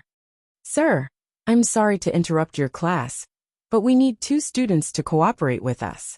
Soldier, this is a university. Are you going to arrest my students? The lecturer asked with a frown. No, I'm not arresting you. In America, soldiers didn't have the right to arrest people. The officer held 2 photos in his hands. Ms. Westana, can you come with me? Li Mu and Westana glanced at each other surprised. They vaguely remembered this officer. They seemed to have seen him before. It was in Alaska's Toda Snowy Mountains. When the military had been in control, the 2 had been left in that area. Just then the lecturer said, Li Westana, you have the right to refuse. The 2 stood up. Li Mu said, Sir, we're fine. We know this colonel. Li Mu and Westana walked out of the classroom. Li Mu asked, Colonel, we meet again. How can I help you? Ms. Westana, since we've met before, I won't beat around the bush. The military needs 2 professionals to join our team. You mean you want us to join the army? The two were surprised. They were obviously not qualified soldiers. They really didn't understand why the colonel wanted them. Not to join the army, but to be a military doctor, the colonel said. We're still students. Yes, I know, but I think you can be trusted. After you left last time, you didn't leak any military secrets. In fact, after the two were allowed to leave, the military had been closely monitoring their movements to make sure they didn't leak any military secrets. Did we come across any military secrets last time? Maybe not. Anyway, your performance is trustworthy. That's why I'm looking for you again, the colonel said. Then what can we get? Freedom. You won't be restricted by your studies. At the same time, I can guarantee that you'll get a degree. Also, you'll receive great benefits while you're enlisted. Of course, we'll also guarantee your safety. Will this mission be dangerous? There's a certain degree of danger. Of course, your mission isn't to take risks, but to treat injured soldiers. Li Mu and Westana's eyes lit up. They were both very active and adventurous girls. Are we going to the battlefield? Li Mu asked. No, it's in Alaska's Toda Snowy Mountains, the border with the United States, the colonel said. Chapter 1306. It was Li Mu and Westana's first time taking a military plane. On this military transport plane, there were more than a dozen fully armed soldiers. Of course, they were not there to guard Li Mu and Westana. Instead, they were sent to the Toda Snow Mountain just like them. Hi, 2 beautiful ladies, may I know your names? A soldier started a conversation, and the atmosphere in the cabin quickly became lively. I'm Matthew from Howard Air Force Base in Southern California. I'm Sauter from the Pacific Fleet. Li Mu and Westana realized that the soldiers were not from the same place, but from different military units. At that moment, Colonel Mansari, who invited Li Mu and Westana, came out of the cabin. Ladies and gentlemen, you'd better put on your coats. We're approaching Canadian airspace. Hearing that, everyone put on their coats. Soon, they felt the cold air enter the cabin. Fortunately, the plane began to descend soon after. The military plane landed at an unfamiliar military airport. This place was covered in white snow, and the surroundings were all snowy. There was no greenery in sight. Is this the Toda Snow Mountain? Li Mu asked. Not yet. We're about 130 kilometers away from the Toda Snow Mountain, Colonel Mansari said. Soon, Colonel Mansari found a few military SUVs, and everyone boarded them. After a bumpy ride, they finally arrived at a small town at the foot of the Toda Snow Mountain. Li Mu and Westana had been here before. The Toda Snow Mountain was originally a ski resort, but now, there was not a single person in sight. Even the town was empty. Li Mu and Westana looked at each other, surprised by the change in the place. The last time they came here, there were still many residents in the town. Why was there not a single person now? The car arrived at another base. Li Mu and Westana had been to this base before. They had been locked up here for a month. There were not many people in this base, and a few soldiers were familiar with them. After all, they had stayed here for a month. But after more than 3 months, looking at these soldiers now, they were a little dispirited. They did not have a good time here. Mansari assigned the new soldiers to their respective rooms, then said to Li Mu and Westana, You will be here for 3 months, and these 3 months will be very boring. Mr. Colonel, you've said it before, and we're already mentally prepared. All right, your job is mainly to treat injured or sick patients, Mansari said. Also, no one lives within a radius of 300 kilometers, so try not to go out, especially at night. Do not go out, got it? Of course. I remember that there were quite a few residents in this town. Where are they now? It has been relocated, Mansari said. Also, according to the weather report, there will be a snowstorm here tonight. I hope you won't catch a cold. In addition, no matter what you see or hear in the future, it will be a military secret and must not be leaked. Before the 2 women came, they had been warned many times not to leak anything they saw or heard. Just as Mansari said, at night, the wind began to howl outside. Li Mu was sleeping soundly when suddenly, there was a commotion outside. Li Mu rubbed her eyes and got up. She saw light outside the window. It was a machine gun. Soldiers were fighting outside. However, because the wind and snow outside were too heavy, Li Mu couldn't see who they were fighting with. He could only see the soldiers outside firing at the snowstorm. Li Mu was shocked. The battle outside lasted for more than half an hour. Suddenly, there was a hurried knock on the door. At the same time, Mansari's voice came. Miss Li, open the door. Li Mu hesitated for a moment, but still opened the door. Colonel, what's the matter? You and Vestana's work has begun. There are soldiers who need your treatment. Okay, please wait a moment. Li Mu quickly put on her coat and followed Mansari to the infirmary. This was not Li Mu's first time in the infirmary. Back when she and Vestana were detained here, she had also treated the soldiers here. Vestana had already arrived. When Li Mu came in, she saw Vestana treating a soldier. The soldier's shoulder seemed to be bitten by something, and the injury was very serious. Li, help me get some tranquilizers and painkillers, Vestana said anxiously. Li Mu and Vestana began to give the soldier first aid. Although the infirmary was not big, it was equipped with all kinds of equipment. The two's academic performance was relatively average, but their practical ability was good. The first aid lasted for half an hour. Finally, Li Mu stitched up the wound. Li Mu and Vestana's bodies and faces were covered in blood. Just as the two were catching their breath, another soldier was pushed in. This soldier's thigh was injured. It also looked like he was bitten by something. Because the wound touched the main artery, the injury was very serious. For a moment, the two women were in a panic. The patient's body temperature is abnormal. Why is it so high? Is it inflammation? No, it can't be so fast. Anti-inflammatory medicine. No, we have to cool him down as soon as possible. Use physical cooling. I'll go get some snow outside, Vestana said. As soon as Vestana left the infirmary, she was stopped by Mansari. Where are you going? I need some snow to cool down the patient. Don't go. Go back inside. But, I'll get it for you, Mansari said. Vestana saw Mansari loading his gun as he walked out. It did not look like he was going out, but more like he was going to the battlefield. After a few minutes, Mansari came back with a bucket of ice and snow.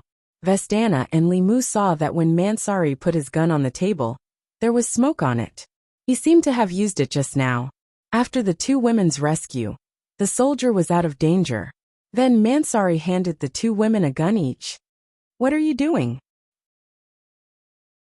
Chapter 1307. The two women were shocked by Mansari's words. We're students and doctors here, not killers, Vestana said angrily. So if you can't do it, you can inform us, Mansari said. Why? Mansari did not say anything in the face of the two women's interrogation. Since we're already here, can't you just tell us the truth? You called us here because you trust us, right? It's not because I trust you, Mansari said calmly. It's because you're easier to control. The two women were obviously displeased by his words. I hope you can come and leave safely within 3 months. Maybe we will evacuate in less than 3 months. Before that, you'd better stay in this base and don't leave. 3 months later, I'll ask the military to change your files and information, and you'll get a generous bonus. If anything happens to you, all your records will disappear, and your corpses may not even return to your family. So please remember my advice and don't leave the headquarters. There's also the first aid rule. If your body temperature exceeds 42 degrees Celsius, and it doesn't drop in 15 minutes, shoot the wounded. What if it's you? Same. The sound of gunfire outside continued until dawn before it stopped. Vestana and Li Mu dragged their weary bodies and laid down on the bed again. At noon, they were woken up by the roar outside. It wasn't the sound of fighting but trucks. A large number of supplies and ammunition were being transported to the base. The base felt like a fortress. 10 new soldiers arrived at the same time. Li, don't you think it's strange here? Are you talking about the 2 injured soldiers? Li Mu looked at Vestana. They were both bitten. The wounds are very deep. The creature that bit them has incredible strength, and their wounds will quickly cause their bodies to heat up. Usually, if the wound was infected and caused inflammation, the disease would only take place after 12 hours. However, The soldier who was injured last night showed symptoms of high temperature in just 10 minutes. His body temperature was over 40 degrees. This kind of temperature was very scary. It was hard to reach such a high temperature for normal diseases. What puzzled them the most was Colonel Mansari's request. If the patient's body temperature reached 42 degrees Celsius and did not cool down within 15 minutes, they would shoot the patient. The knowledge they had learned in school had never taught them this rule. This was absolutely contrary to their medical knowledge and morals. Tell me, what kind of creature could cause such a wound? There should be North American gray wolves and brown bears living nearby. Brown bears don't live in packs. Only North American gray wolves live in packs. The intense gunfight last night could only have been a battle with a pack species. A single individual couldn't have caused such a serious exchange of fire. Li Mu said, "It could have been a large wolf pack." A large wolf pack. How big do you think it is? In the world, North America has the largest number of wolves. However, the largest population was found in the grasslands of Inner Mongolia in Asia in 1976. A population of 180 wolves was found. Is there really such a large wolf pack? Vestana asked in surprise. However, in modern society, it is impossible for a wolf pack to reach such a scale. This has to do with their range of activities. They have their own territory, and the amount of food in their territory determines the size of their pack. If there is a large herd of deer in their territory, then the number of wolves will increase, and vice versa. Asian wolves mainly live in grasslands or deserts, and the number of wolf packs on the grasslands is also the largest. This is because the number of bison, sheep, and wild horses on the grasslands is large enough to support their food needs. However, it is very difficult to find such a super wolf pack in recent times. In historical records, there were once a super wolf pack with thousands of wolves. Then do you think there are wolves outside the base? Maybe. That's the most likely possibility, Li Mu said. But if it's a wolf pack, it shouldn't be a secret, right? How would I know? Hello, Mr. West. Hi, I'm Osalisa. West didn't expect Osalisa to take the initiative to contact him. But judging from Osalisa's tone, it didn't seem like she was informing him. Instead, it seemed like she was communicating with him on official business. Hello, Ms. Osalisa. What can I do for you? West asked calmly. It's like this. Mr. Leon contacted me and asked me to contact the supernatural organization. He hopes you can cooperate with the military. Military? We don't participate in military operations. West frowned. If there's nothing else, I'll hang up now. West hung up. 10 minutes later, West's phone rang again. It was an unfamiliar number. West picked it up. Hello, I'm Osalisa. What is it? West didn't waste time and went straight to the point. Leon should be retiring soon, Osalisa said. What does this have to do with what you just said to me? I don't know the specifics of this operation, but I know that Leon's successor is from the military. Leon wants to retire peacefully, so he's bringing the organization and the military together. West thought about it. Then what's the successor's attitude toward the supernatural organization? The successor is still in the military. He doesn't know about the supernatural organization at all, Osalisa said. Osalisa said, so my suggestion is to take the initiative and let the new head of the Anti-Terrorism Security Department know about the existence of the supernatural organization and the value of its existence. Also, after Leon retires, I should leave the Anti-Terrorism Security Department. Does this matter to you? West asked. On the other end of the phone, Osalisa hesitated for a moment and said, this is related to whether or not I will be punished because of Leon. If Leon can retire safely, I can too. If he is punished, I'm afraid I will also. Chapter 1308. That was why Osalisa had joined the supernatural organization. Leong was the head of the Anti-Terrorism Security Department. Osalisa had been his assistant for 5 years. It could be said that she knew all the secrets that Leong knew, so her situation wasn't much better than Leang's. This kind of political struggle was the cruelest. Leang's enemies would also include Osalisa in the scope of their revenge. West's heart was heavy as well. The Anti-Terrorism Security Department was the superior department of the supernatural organization in name, and also the source of funding. Many of the supernatural organization's actions also needed the support of the Anti-Terrorism Security Department. He didn't have a good relationship with Leong, but Leong also knew the supernatural organization's importance. So, Leong wouldn't purposely make things difficult for the supernatural organization. At least after the last conflict, the supernatural organization and the Anti-Terrorism Security Department had always minded their own business. Now that Leong had retired, an unknown head had taken over. What would happen to the relationship between the two? West immediately contacted Chen Zhao. President, Leong is going to retire from the Anti-Terrorism Security Department. Oh, it's best if that old *shoal scram. Chen Zhao still hadn't realized the severity of the problem. Leong might be asshole, but at least he knows the value of our organization. If a new person takes over, our days won't be so good. Do you have a way to make Leong stay? Chen Zhao asked. No, I can't interfere with the change in position like this. That's why I said, since we can't intervene, there's no need to worry about it. That old bastard is so old, and sooner or later, he will be like this. As for the new minister, we can't control his attitude, so we should prepare for the worst first. If the new head is determined to get rid of us, we'll find our own way, our own sponsors, or our own livelihood. We won't starve to death anyway. Chen Zhao actually knew that it would be harmful if the organization became a private organization. Once it became a private force, the other party might make many requests that they couldn't refuse, or even kill people. This was completely different from the original purpose of the supernatural organization's existence. Even idling around was better than being an assassin. The supernatural organization was there to solve supernatural incidents, not to become a dagger in someone's hand. President, it's not like there's no chance at all. It's said that the new director of the Anti-Terrorism Security Department is a member of the military, and he's currently dealing with a special case. Leong wants us to take the initiative to contact the new director and show him our value. I believe that when the time comes, the new director will not make things difficult for us after seeing our ability. Chen Zhao thought for a moment. Although this was a little like flattering the new leader, Chen Zhao still felt that it was a good idea. However, it wasn't impossible to reduce some trouble for this. Sure, Chen Zhao said. You'll be in charge this time.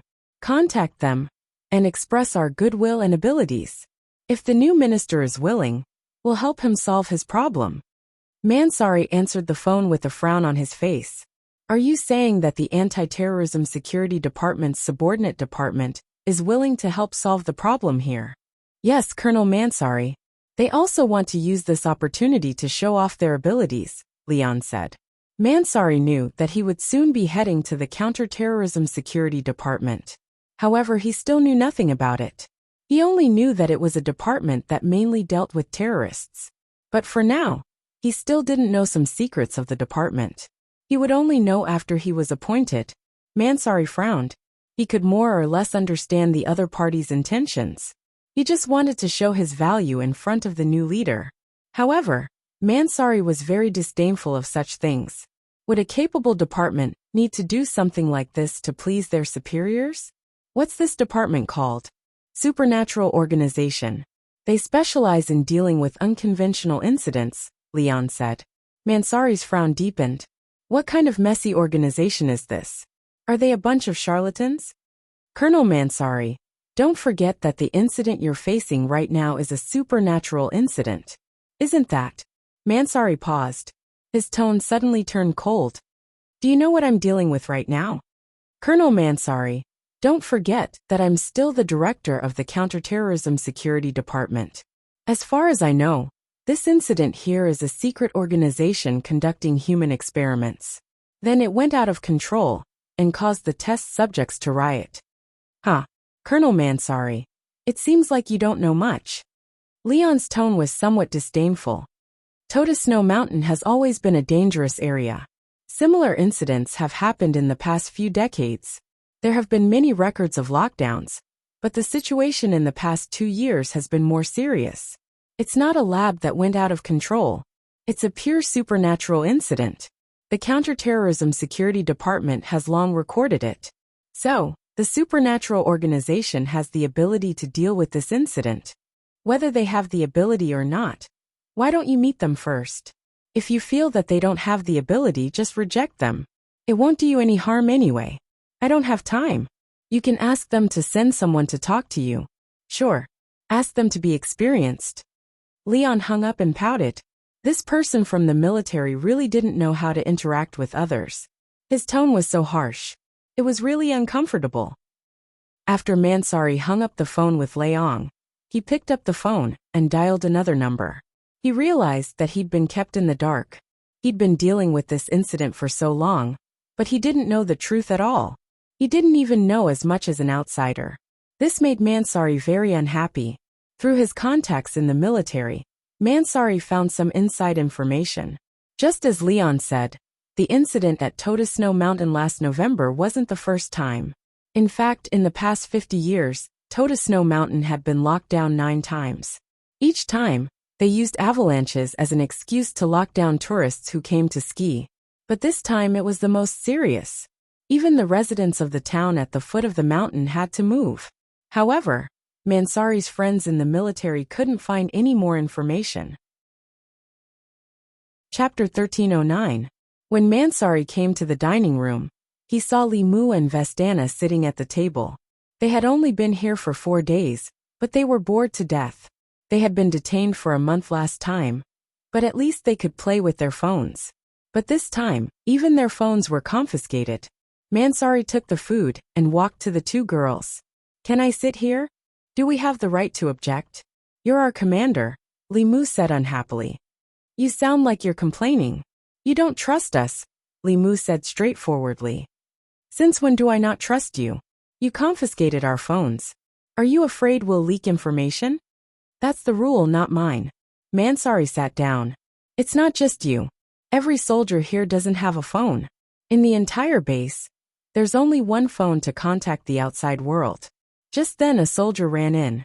"Commander, there are 2 people outside. They say they're from a subordinate department of the Anti-Terrorism Security Department."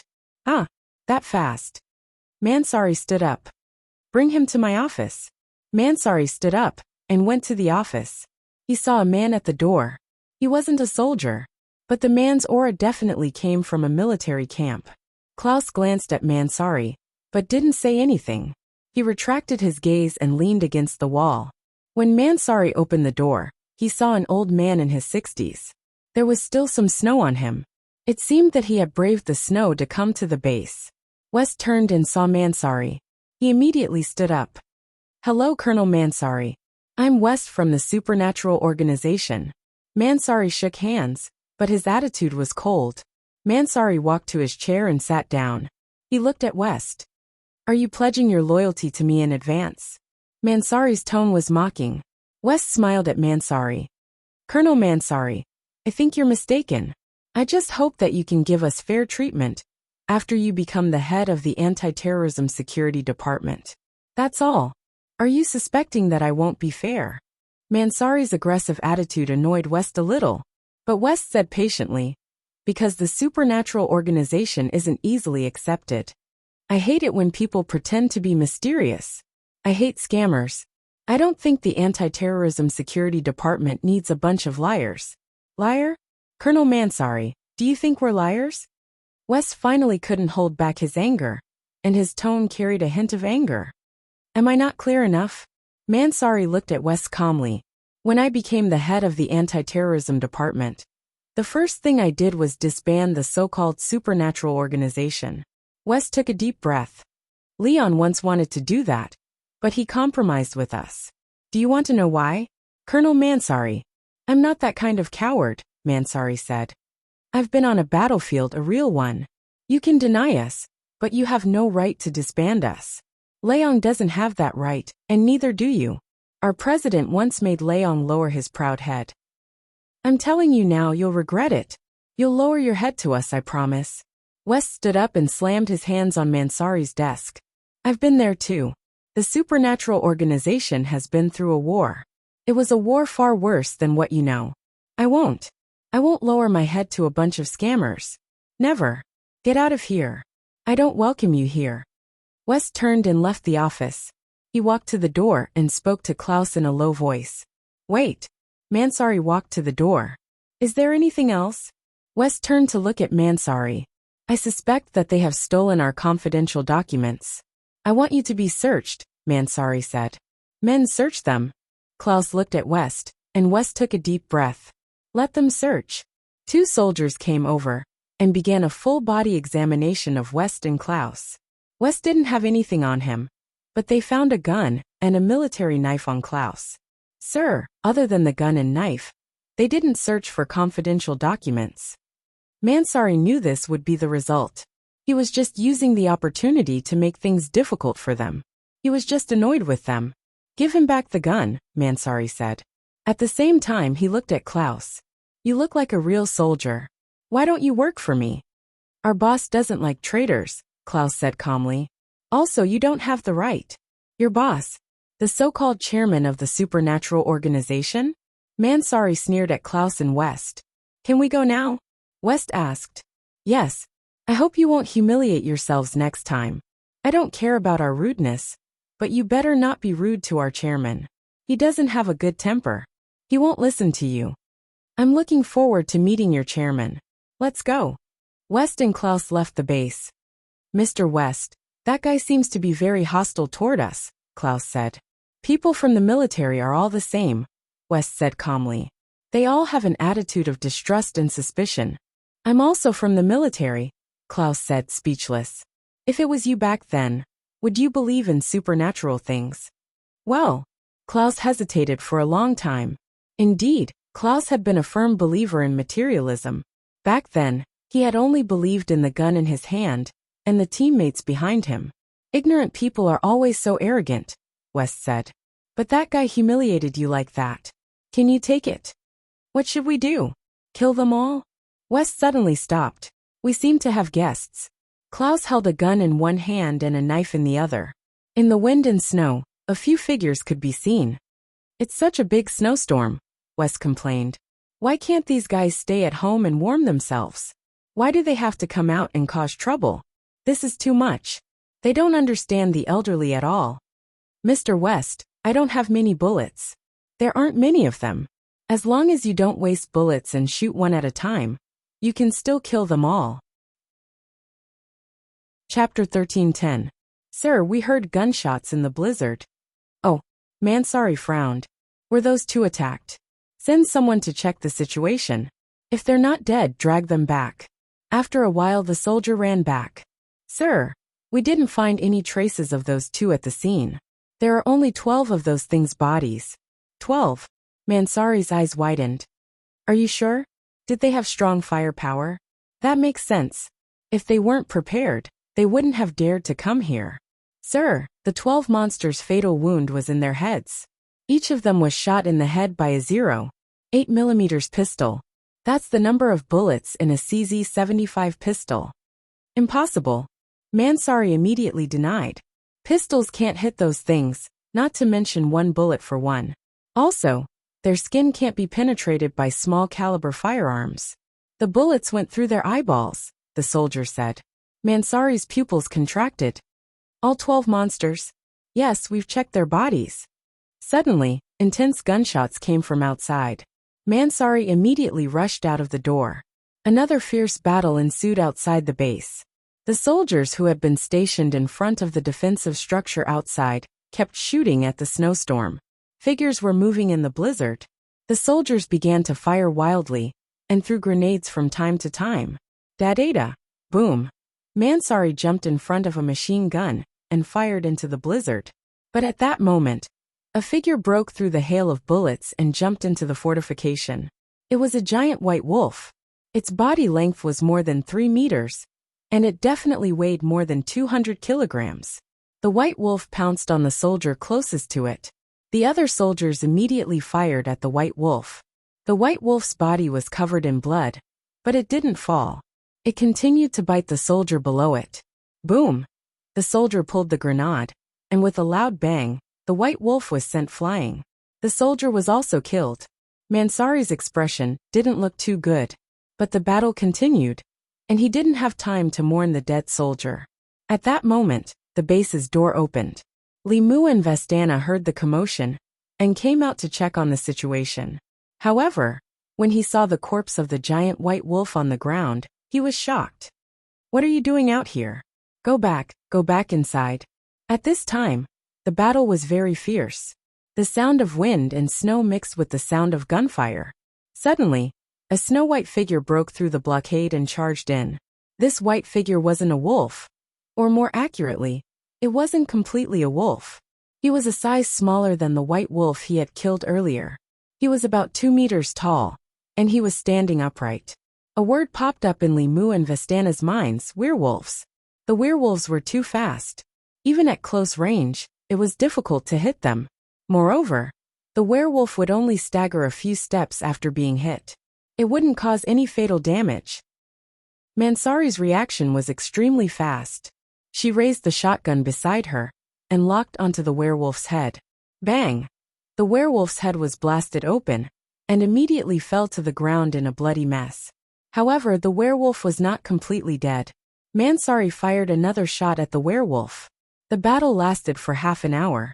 Limu and Vestana watched as the soldiers dragged the dead soldier's body inside and cleaned up the battlefield. Other than the white wolf and the werewolf that had charged into the blockade, there were also a few white wolf corpses outside the blockade. "Mr. Mansari, can you tell us what's going on? Since you already saw it, why bother asking?" Mansari's expression was not good. After all, a soldier had just been killed. "We are facing a pack of werewolves. The legendary werewolves? Is that so?" "Yes." Mansari nodded. "I remember the first time you came to Tota Snow Mountain. It was the day of the incident. A tourist was bitten. The townspeople wanted to cover it up, but the doctor from the clinic was an outsider, and the incident was exposed." "Wait, why did the townspeople want to cover it up? Are they afraid that it will affect the tourist income?" "No, the townspeople are all descendants of werewolves. They have always been in contact with the werewolves in the Snow Mountain.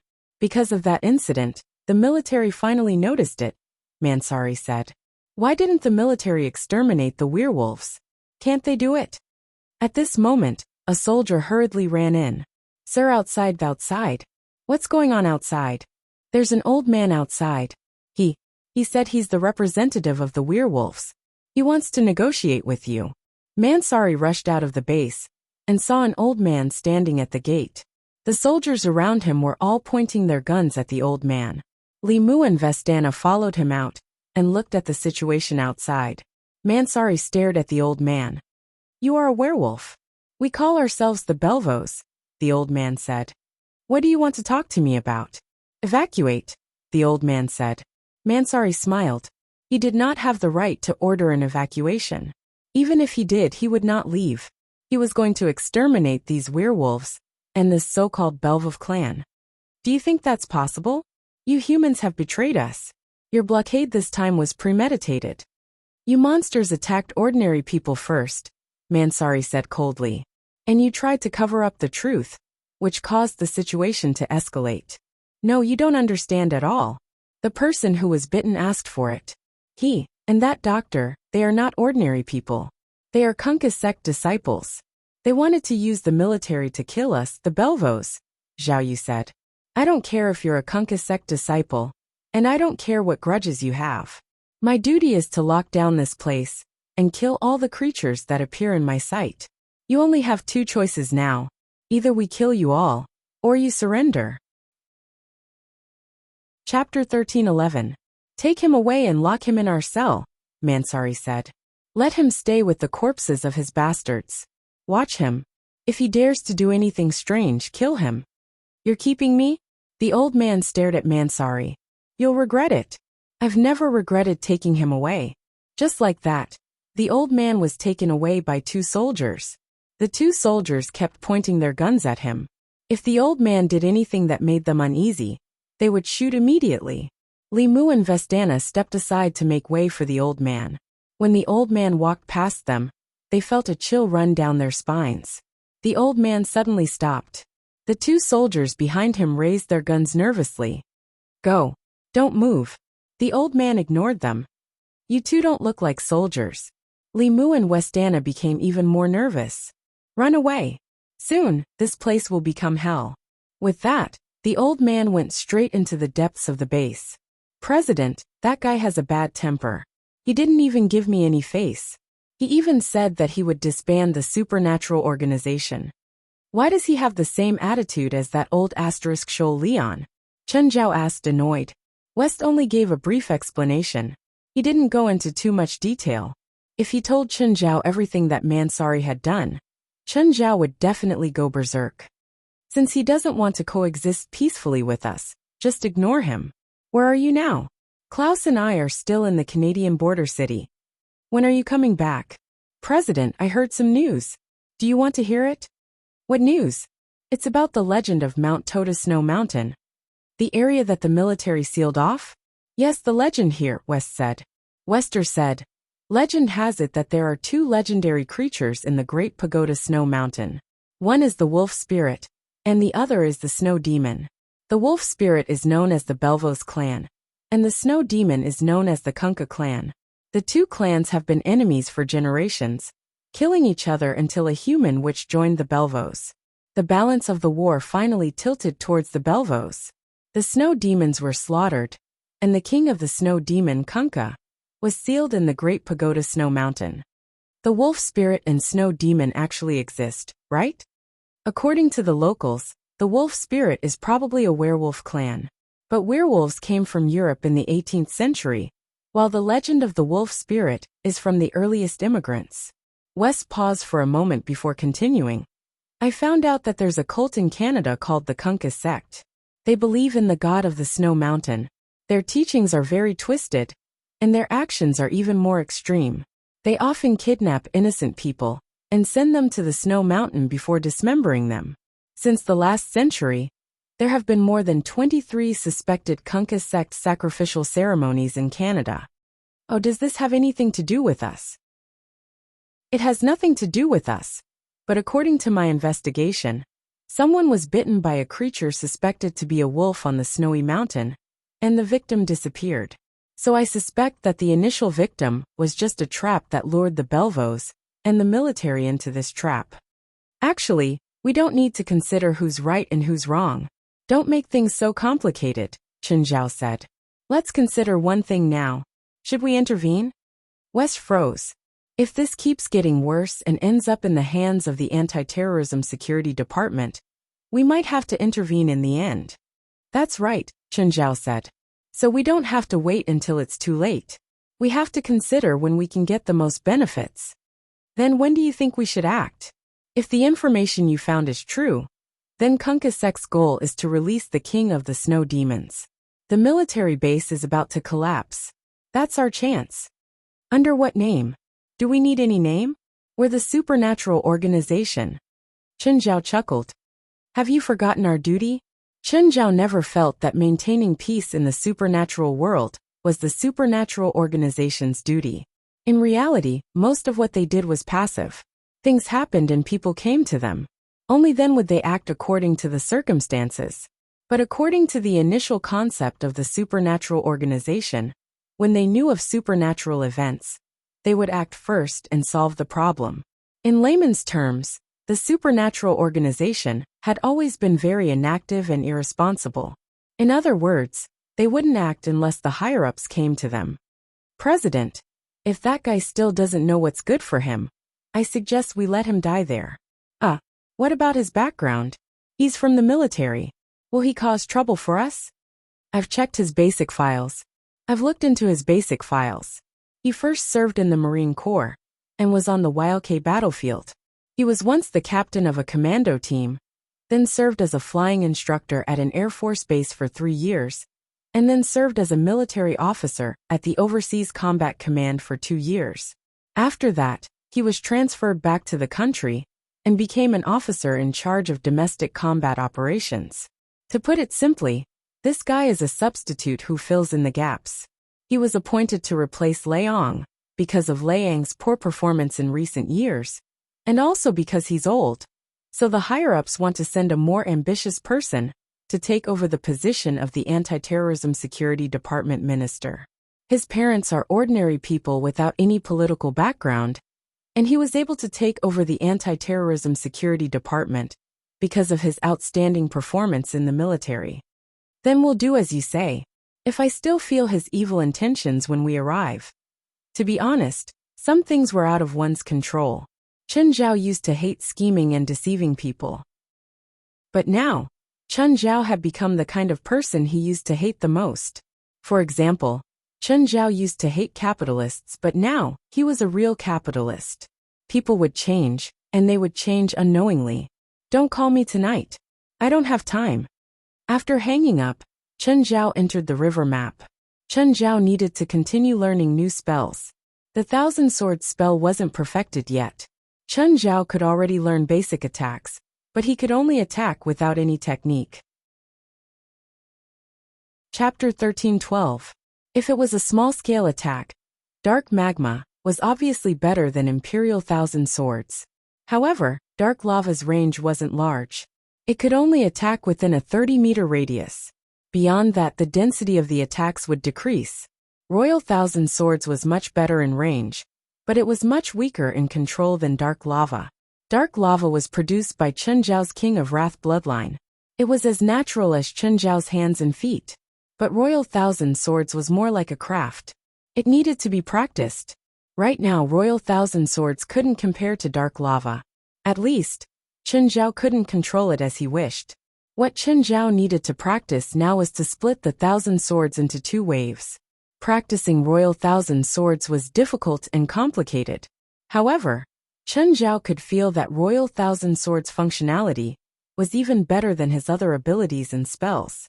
However, splitting the Thousand Swords into 2 waves of swords seemed to be easier than he had imagined. Chen Zhao only needed to practice 100 times to do it. It was also easier to control. Chen Zhao started to split them into 4 waves. This was much more difficult than 2. The difficulty suddenly increased by more than 10 times.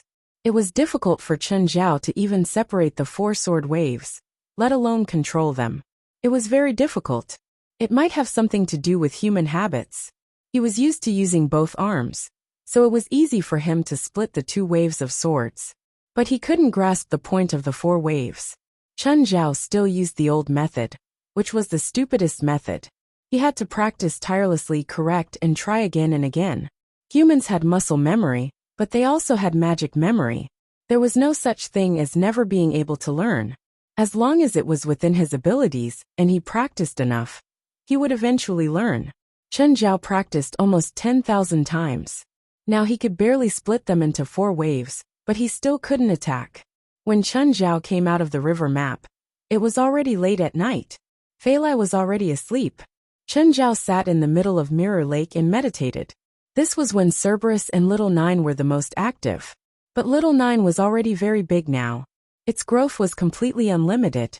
Its body was over 30 meters long, and each head was 80 centimeters in diameter. Its waist was even over 2 meters in diameter. Its appetite was even greater. Every time it ate, it would eat 9 cows. However, every time it ate, it would not eat or drink for several days. In terms of diet, they were similar to ordinary snakes. They ate a lot of food at once and needed time to digest it. Every time it was digested, it would grow a lot bigger. Luckily, Little Nine was not a picky eater and would not insist on some expensive beef. In order to provide food for Little Nine, Chen Zhao raised 100 cows on a plain not far from Mirror Lake. Of course, they were all left to fend for themselves. There was no one to take care of them. But these hundreds of cows, it was estimated that in less than 2 months, they would be almost completely eaten by Little Nine. Chen Zhao thought about raising more cows. Based on Little Nine's growth rate, Chen Zhao had no doubt that Little Nine's appetite would triple in a year. Everyone get ready. There will be a terrifying snowstorm tonight. Mansari looked at the howling snowstorm with a hint of worry in her eyes. Mansari looked at Li Mu and Vestana. Both of them were a little uneasy. They all felt that the situation was not good. They did not know if it was the old werewolf's warning. Not just them, but all the soldiers felt like they were facing a great enemy. Do you two know how to use machine guns? Mansari asked. All I have to do is pull the trigger, right? Vestana asked. Forget it. Mansari shook her head. Using a gun was not as simple as pulling the trigger. If they thought that they only needed to pull the trigger, they would only hurt themselves and their companions. Just then a soldier ran in from outside. Sir, there are more than 10 people outside. More than 10 people? Are they the bastards' companions again? They did not say who they are, but they said they are willing to help us fight against those werewolves. Frowning, Mansari strode outside. When he walked outside, he saw more than 10 men and women. This alarmed him, because werewolves looked almost the same as humans before they changed. He could not help but suspect that these people were actually werewolves. Who are you people? An old man stood out from the group. He held a wooden cane in his hand, and his beard almost reached his abdomen. He looked like the sage from Lord of the Rings. We are the enemies of the Belvos, the old man said. Why should I believe you? Mansari looked at them cautiously. How do I know that you are not those bastards? We do not need to prove anything, the old man said. You just need to see what we can do. Then what can you do? The old man tapped the ground with his cane, and the snow around him suddenly rolled. All the soldiers in Mansari became alert as they looked at the strange scene. Then, an ice wall rose from the ground. The ice wall slowly rose, and the ice wall was covered with spikes. Everyone was dumbfounded, and their faces were filled with astonishment. What is going on? Mansari's expression became serious. How did you do it? Since you have seen werewolves before, are you surprised to see magic again? The old man looked at Mansari. Mansari's eyes were like lightning as he examined the dozen people behind the old man. They are like you? Yes, we have been enemies with the Belvos for generations. The meaning of our existence is to eradicate the Belvos. For some reason, he felt that these people were not as noble as they said. They had their own goals. Can your magic stop the blizzard? Mansari asked. To the soldiers in the base, the biggest enemy was not the werewolves, but the blizzard. The snowstorm affected them too much. Every time, the werewolves would attack during the blizzard. No, we do not have enough power to stop the blizzard. You can stay, but you cannot enter the base. Are you going to let us stand in the cold all day? The old man looked at Mansari. Can't you use magic to build ice walls? You can build your own ice castle. Also, you are not cold, right? Chapter 13:13. The wind howled in the darkness. In the blizzard, pairs of bloodthirsty and violent green eyes appeared. Inside the fortifications outside the base, the soldiers all saw those hostile eyes. Victory or defeat depends on this, children. For our mother Kunkka. For our mother Kunkka. Kunkka. Kunkka's followers roared and prepared for battle. Even though Kunkka's followers were scheming and far-sighted, leading the military and the Belvos into a trap step by step. But Kunkka's followers still didn't dare to underestimate their old enemy, the Belvos. They had an army, the Atavism army. The Belvos were the largest werewolf clan in North America. They were also called the Snow Wolf clan, and they were different from other werewolf clans. Like zombies, they could bite and infect ordinary humans, and then obtain new clan members. But these infected humans didn't turn into werewolves, but into the atavism werewolves. They would turn into giant wolves. Their intelligence would degenerate, but their strength and speed were above ordinary people. They weren't afraid of death, and they were cruel and bloodthirsty. They were loyal to the Belvos. As long as it was an order from the Belvos, they would unswervingly carry it out. If Kunkka's followers relied on themselves, they couldn't defeat the Belvos. That was why they needed the military. The battle was about to begin. The sound of machine guns being loaded could be heard everywhere. The soldiers were also very nervous. The situation this time was even more urgent than last time. Mansari came in front of the Kunkka elder and asked solemnly, "Are you sure?" "No, but we will try our best to kill those bastards," the elder said. Mansari was satisfied. He didn't care what these people's intentions were. As long as they could help them fight, that was enough. Can't the military send reinforcements? Now that the Belvos are all gathered there, if we can bombard them now, it will definitely have an extraordinary effect, the Kuan-Ka elder said with glowing eyes. Bomb. In this snowstorm, planes can't even get close to this area, let alone guarantee accuracy. The biggest possibility of a forced bombing is that the bomb will fall on our heads. The Kunkka elder looked disappointed and turned to the forest. There were more and more lights in the forest. The Belvos were gathering their army. Inside the fortifications of the base, there were 2 airborne machine guns, howitzers, various firearms, and a large amount of ammunition. Pitter-patter. The base was empty, but there were sounds that made people uneasy. Lee, do you hear that? It seems to be coming from the dungeon. Since the day when they knew the truth, they had been in a state of uneasiness. Especially tonight's vigilance. The 2 of them were considered non-combatants, so the 2 of them were the only ones guarding the empty base, which made them even more uneasy. The entire base was so quiet that only the sound of water dripping could be heard. Should we go to the dungeon to take a look? In the dungeon, is that old werewolf imprisoned there? Are we really going? I remember that there are 2 soldiers guarding it. Nothing will happen. The 2 girls supported each other and carefully walked down the stairs.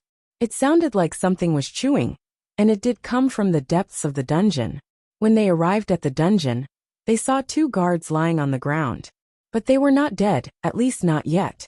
One of them had a severe bite wound on his neck, and the other had a bite wound on his abdomen. They kept twitching on the ground, moaning in pain. The 2 girls wanted to go up and save the 2 soldiers, but as soon as they approached, they saw a figure lying on the ground in the corner of the prison. The old man's tattered clothes were still hanging on his body, but his body had become extremely tall.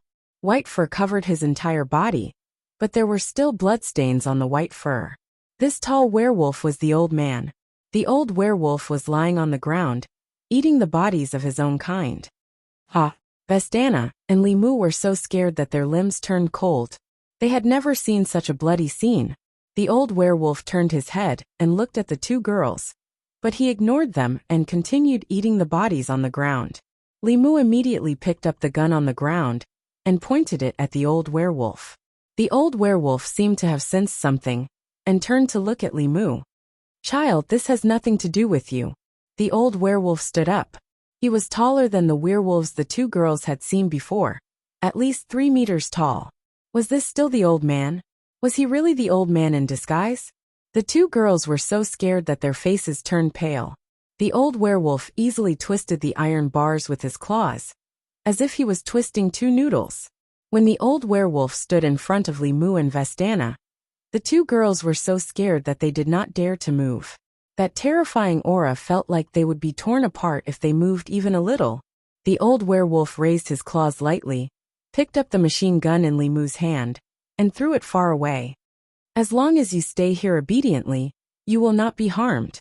This war has nothing to do with you," the old werewolf said. "You, what do you want?" Limu mustered up his courage and asked, "What do I want?" "To win this war," the old werewolf replied. At this time, the bodies of the 2 bitten soldiers on the ground began to change rapidly. The spasms intensified. Limu and Vestana could feel the pain they were suffering. Finally, the first soldier's body began to transform from a human into a wolf. Then, the second soldier turned into a wolf. The 2 snow wolves that had just completed their transformation stared at Limu and Vestana like tigers watching their prey. Their eyes were filled with hunger. "Go and eat what's inside.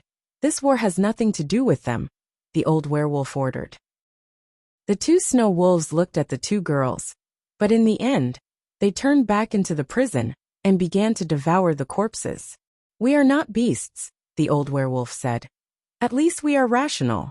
Even beasts would not eat the corpses of their own kind," Vestana said angrily. "Yes, only humans will eat people." The old werewolf said, "I have no choice but to do this. Werewolves can't eat the corpses of their own kind. If they eat the corpses of their own kind, they won't be far from death. However, in order to win this war, I can only eat the corpses of my own kind. In order to survive, they have just completed their transformation. If they can't eat, they will die quickly." Chapter 13-14. Do you think that we the Belvos started this war? The old werewolf said. "This is all part of Kunkka's conspiracy, and we the Belvos have no time to waste. In June, the snow and ice on the mountain will melt, and all of us will turn into snow wolves. This will continue until November, and we will return to our werewolf form. So we don't have time to waste. We must end this war as soon as possible. Why did that Kunkka do this? To break the seal. The old werewolf said. Before the Belvos came to this land, this place was already occupied by a group of demons. We fought with them for hundreds of years, and then we reached an agreement with the humans to eliminate these demons together and seal their leader, Kunkka, into our bloodline. But that period of history is so far away that the humans have forgotten the oath they once made with us. The remnants of Kunkka's tribe are plotting to hunt us down. As long as they kill enough Belvos, they can use our blood to break the seal. I took the initiative to enter this place and devour the bodies of my fellow tribesmen, so that there won't be any future trouble. Of course, this will also allow me to increase my strength in a short period of time. Then, I will cooperate with my tribesmen outside to destroy this base and kill all the soldiers. This is the only way to end this war. In other words, you are actually the invaders? Whatever you think, but aren't you humans the same? The old werewolf did not deny it. Once Kunkka is resurrected, you will be banished from this snowy land forever. She used to be the ruler of this snowy land. The Belvos and humans sacrificed countless people to defeat Kunkka, so we will never let this hard-won victory be overturned. But now, you humans are standing on the opposite side.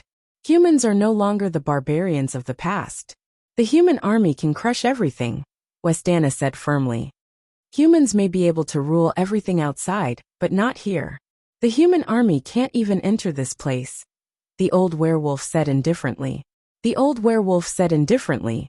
He was once a human, and hid in the human society. His understanding of humans was no less than Limu and Westana. Kunkka is much scarier than you can imagine. In the era of Kunkka's existence, this place was a forbidden zone for other creatures. Any creature that entered this place could not leave alive. But the Belvos and humans still defeated Kunkka in the end, didn't they? They can still do it now. Your thinking is too simple. Defeating Kunkka is almost equivalent to starting a war. This is the border between the United States and Canada. Do you think the governments of these two countries would allow a war to happen within their borders? The old werewolf's tone suddenly paused as a wolf's howl seemed to come from outside. The war has begun. At the same time, Klaus and Wester were standing on a snow-covered cliff. Below the cliff was the military base. Phew. It's really cold here. Klaus shivered. Fuck you. Wester rolled his eyes at Klaus and tugged at his down jacket.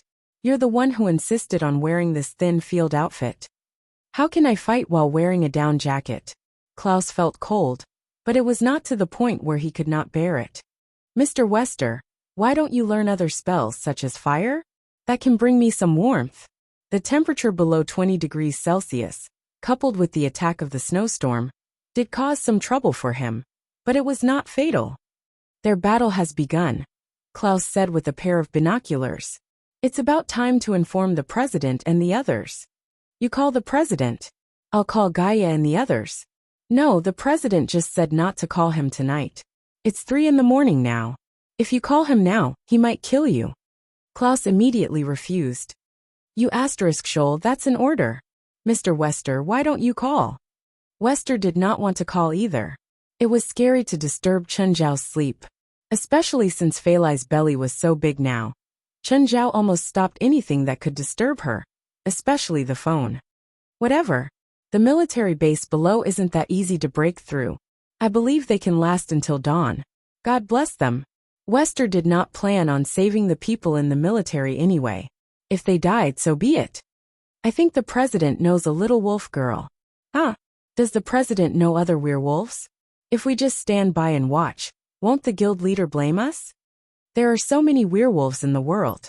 That little wolf girl's fur color is different from these snow wolves, Wester said disapprovingly. Also, that little wolf girl is bigger than these snow wolves. The shape of her head is also different, so I'm sure that they're not from the same tribe. Hearing Wester's analysis, Klaus also heaved a sigh of relief. There were no written rules in the association, but everyone had an unspoken rule. They had to help each other. If they were related to each other's family, they had to help their family. For example, if Klaus saw Gaia's son Evans being bullied by other kids, He would also go and kick the kids' butt. Is there a big difference between each werewolf tribe? There are some obvious differences, but most of them are relatively normal. For example, these Belvos are obviously small werewolves.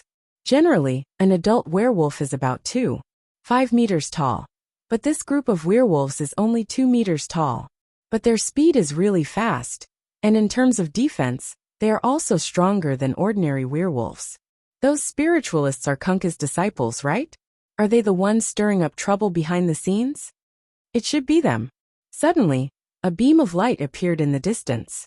Klaus and Wester both realized that a figure had appeared in the distance. Roar! It was a Belvos werewolf. Wester and Klaus did not expect that a werewolf would run here, and coincidentally run into them, while the battle was so intense. This werewolf was smaller than an adult werewolf, around 1.7 meters tall. But since it was a werewolf, they could not judge its strength like normal people. All werewolves were dangerous to a certain extent. Chapter 13:15. The little werewolf clearly ignored West's warning and attacked West and Klaus directly. Klaus went forward, and the little werewolf swung its claws at Klaus. But Klaus dodged it easily. He grabbed the little werewolf's arm and twisted it before kicking it. The little werewolf rolled several meters away. The intense pain almost made him unable to stand up. But he still stood up while enduring the pain. He was from the Beowulf tribe. How could he fall at the hands of others? The little werewolf encouraged himself. His claws moved unconsciously, as if he couldn't wait to tear apart the two humans in front of him. Little guy, if I wanted to kill you, you'd be dead already. Don't ask for trouble. Awoo! The little werewolf responded to Klaus with an angry howl. The little werewolf pounced forward again, waving its claws even faster. But it still couldn't touch Klaus's body. It couldn't even touch the corner of his shirt. The little werewolf's attacks became more urgent. Klaus kicked the little werewolf's stomach again. The little werewolf rolled several meters away again. Wes was not interested in this child bullying fight at all. That's right, it was bullying kids. Who was Klaus? Before joining the supernatural organization, he was the elite of the elites in the Marine Corps. His combat skills weren't invincible, but he rarely had a match. After joining the supernatural organization, he'd been strengthened by Chun Zhao. His speed, strength, and reflexes were all beyond ordinary people. Klaus was too lazy to kill a kid. He wanted to see how long the little werewolf could last. West, on the other hand, looked at the battlefield below the cliff and took out his phone. Hey, Minister Leon, you need a military transport plane. No, West. Who do you think I am? Your subordinate? Leon received West's call in the middle of the night. His tone was somewhat dissatisfied. Of course, most of them were dissatisfaction towards West and a strong sense of enmity towards him. West's tone had completely climbed over him, which made him even more displeased. Minister Leon, if you want to resign with dignity, you better do as I say. West didn't have any respect for Leon now. It could be said that Leong had abandoned his dignity. If he hadn't had a conflict with Chun Zhao back then, the supernatural organization would still be under his command. Leong was furious, but he couldn't do anything now, because he was about to resign. If he had 2 more years, he might have a chance to slowly fight against West and the supernatural organization, but now he had less than half a year. If he went against the supernatural organization, he would be the one who would be hurt. Especially after he resigned, how would the supernatural organization retaliate against him? Just thinking about it made him shudder. To where? Canada, to snowy mountains. There's no need to land. Our people can jump directly from the sky. Great Pagoda Snow Mountain? Leong raised his eyebrows. Didn't you reject my invitation? After some discussion, our president suddenly felt that we should contribute to the stability and peace of the region. The little scheme in Leang's heart suddenly emerged. West, what's the situation at Toda Snowy Mountains? It's not looking good. The werewolves have already launched an all-out attack on the military base. That's not the most troublesome thing. The most troublesome thing is that after our investigation, we realized that some hidden forces are involved. West didn't hide anything and told Chun Zhao the general situation. To put it bluntly, he was asking for credit. Leang's heart raced. West, you're saying that there's a powerful demon sealed in that place? Is that so? Yes. Delay it for a while and release the demon, Leong said in a low voice. West's expression also changed slightly. He realized Liang's intention. Let the demon cause destruction. It's best if he causes casualties in the nearby towns. Then you can act in the name of the Anti-Terrorism Security Department. West laughed. You're too simple, Minister Leong.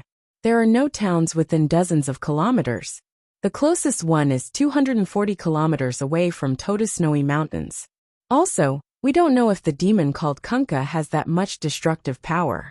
West had rejected Liang's request, but he had a deeper reason. Chen Zhao wouldn't allow this to happen. They could do nothing. But that didn't mean they could purposely let civilians die for their own purposes. If they did that, the entire organization would be divided.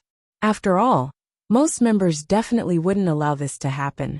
Liang's idea was to let the higher-ups of the Anti-Terrorism Security Department know how serious the situation was.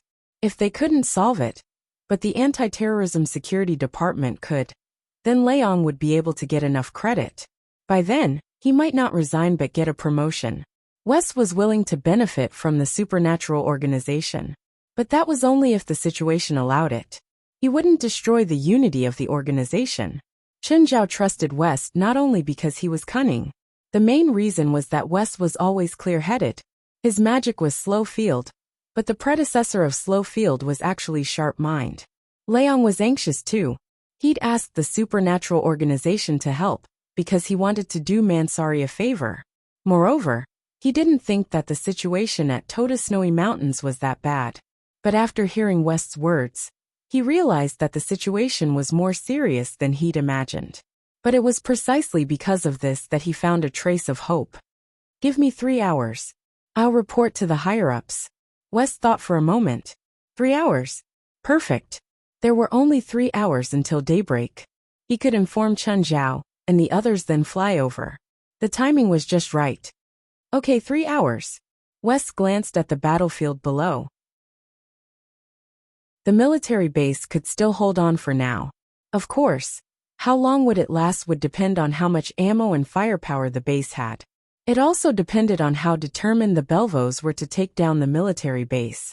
Up until now, the Belvos hadn't really launched an all-out attack. They didn't seem to be willing to pay the price of more casualties. They'd been restraining their rhythm. But to West, this was the stupidest method. Not contributing to the military base in the shortest time possible would give them more time and increase the casualties. Chapter 13:16. Strange. No matter how stupid the Belvos are, they should know that ending the battle in a short time is better than delaying it like this, right? West looked at the battlefield below, puzzled. At this time, Klaus walked up. No, they're very smart. The Belvos have almost no casualties.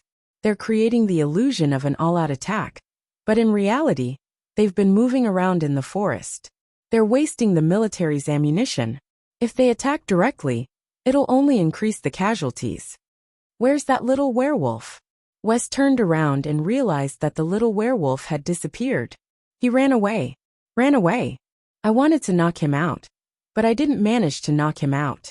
Then, he turned and ran when he realized that he couldn't beat me. I wanted to chase him, but I couldn't run fast in the snow. Klaus was also a little embarrassed. West didn't care. It was just a little werewolf anyway. Klaus didn't kill him probably, because he couldn't bear to. If Klaus wanted to, he would have done it long ago. Those Kunkka disciples didn't seem to do much either. That's not strange. They don't have good intentions.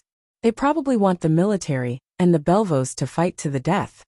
West and Klaus were spectators, so they could see clearly. However, Mansari, who was an insider, also saw something fishy. Why didn't you do anything? You've been watching from the sidelines.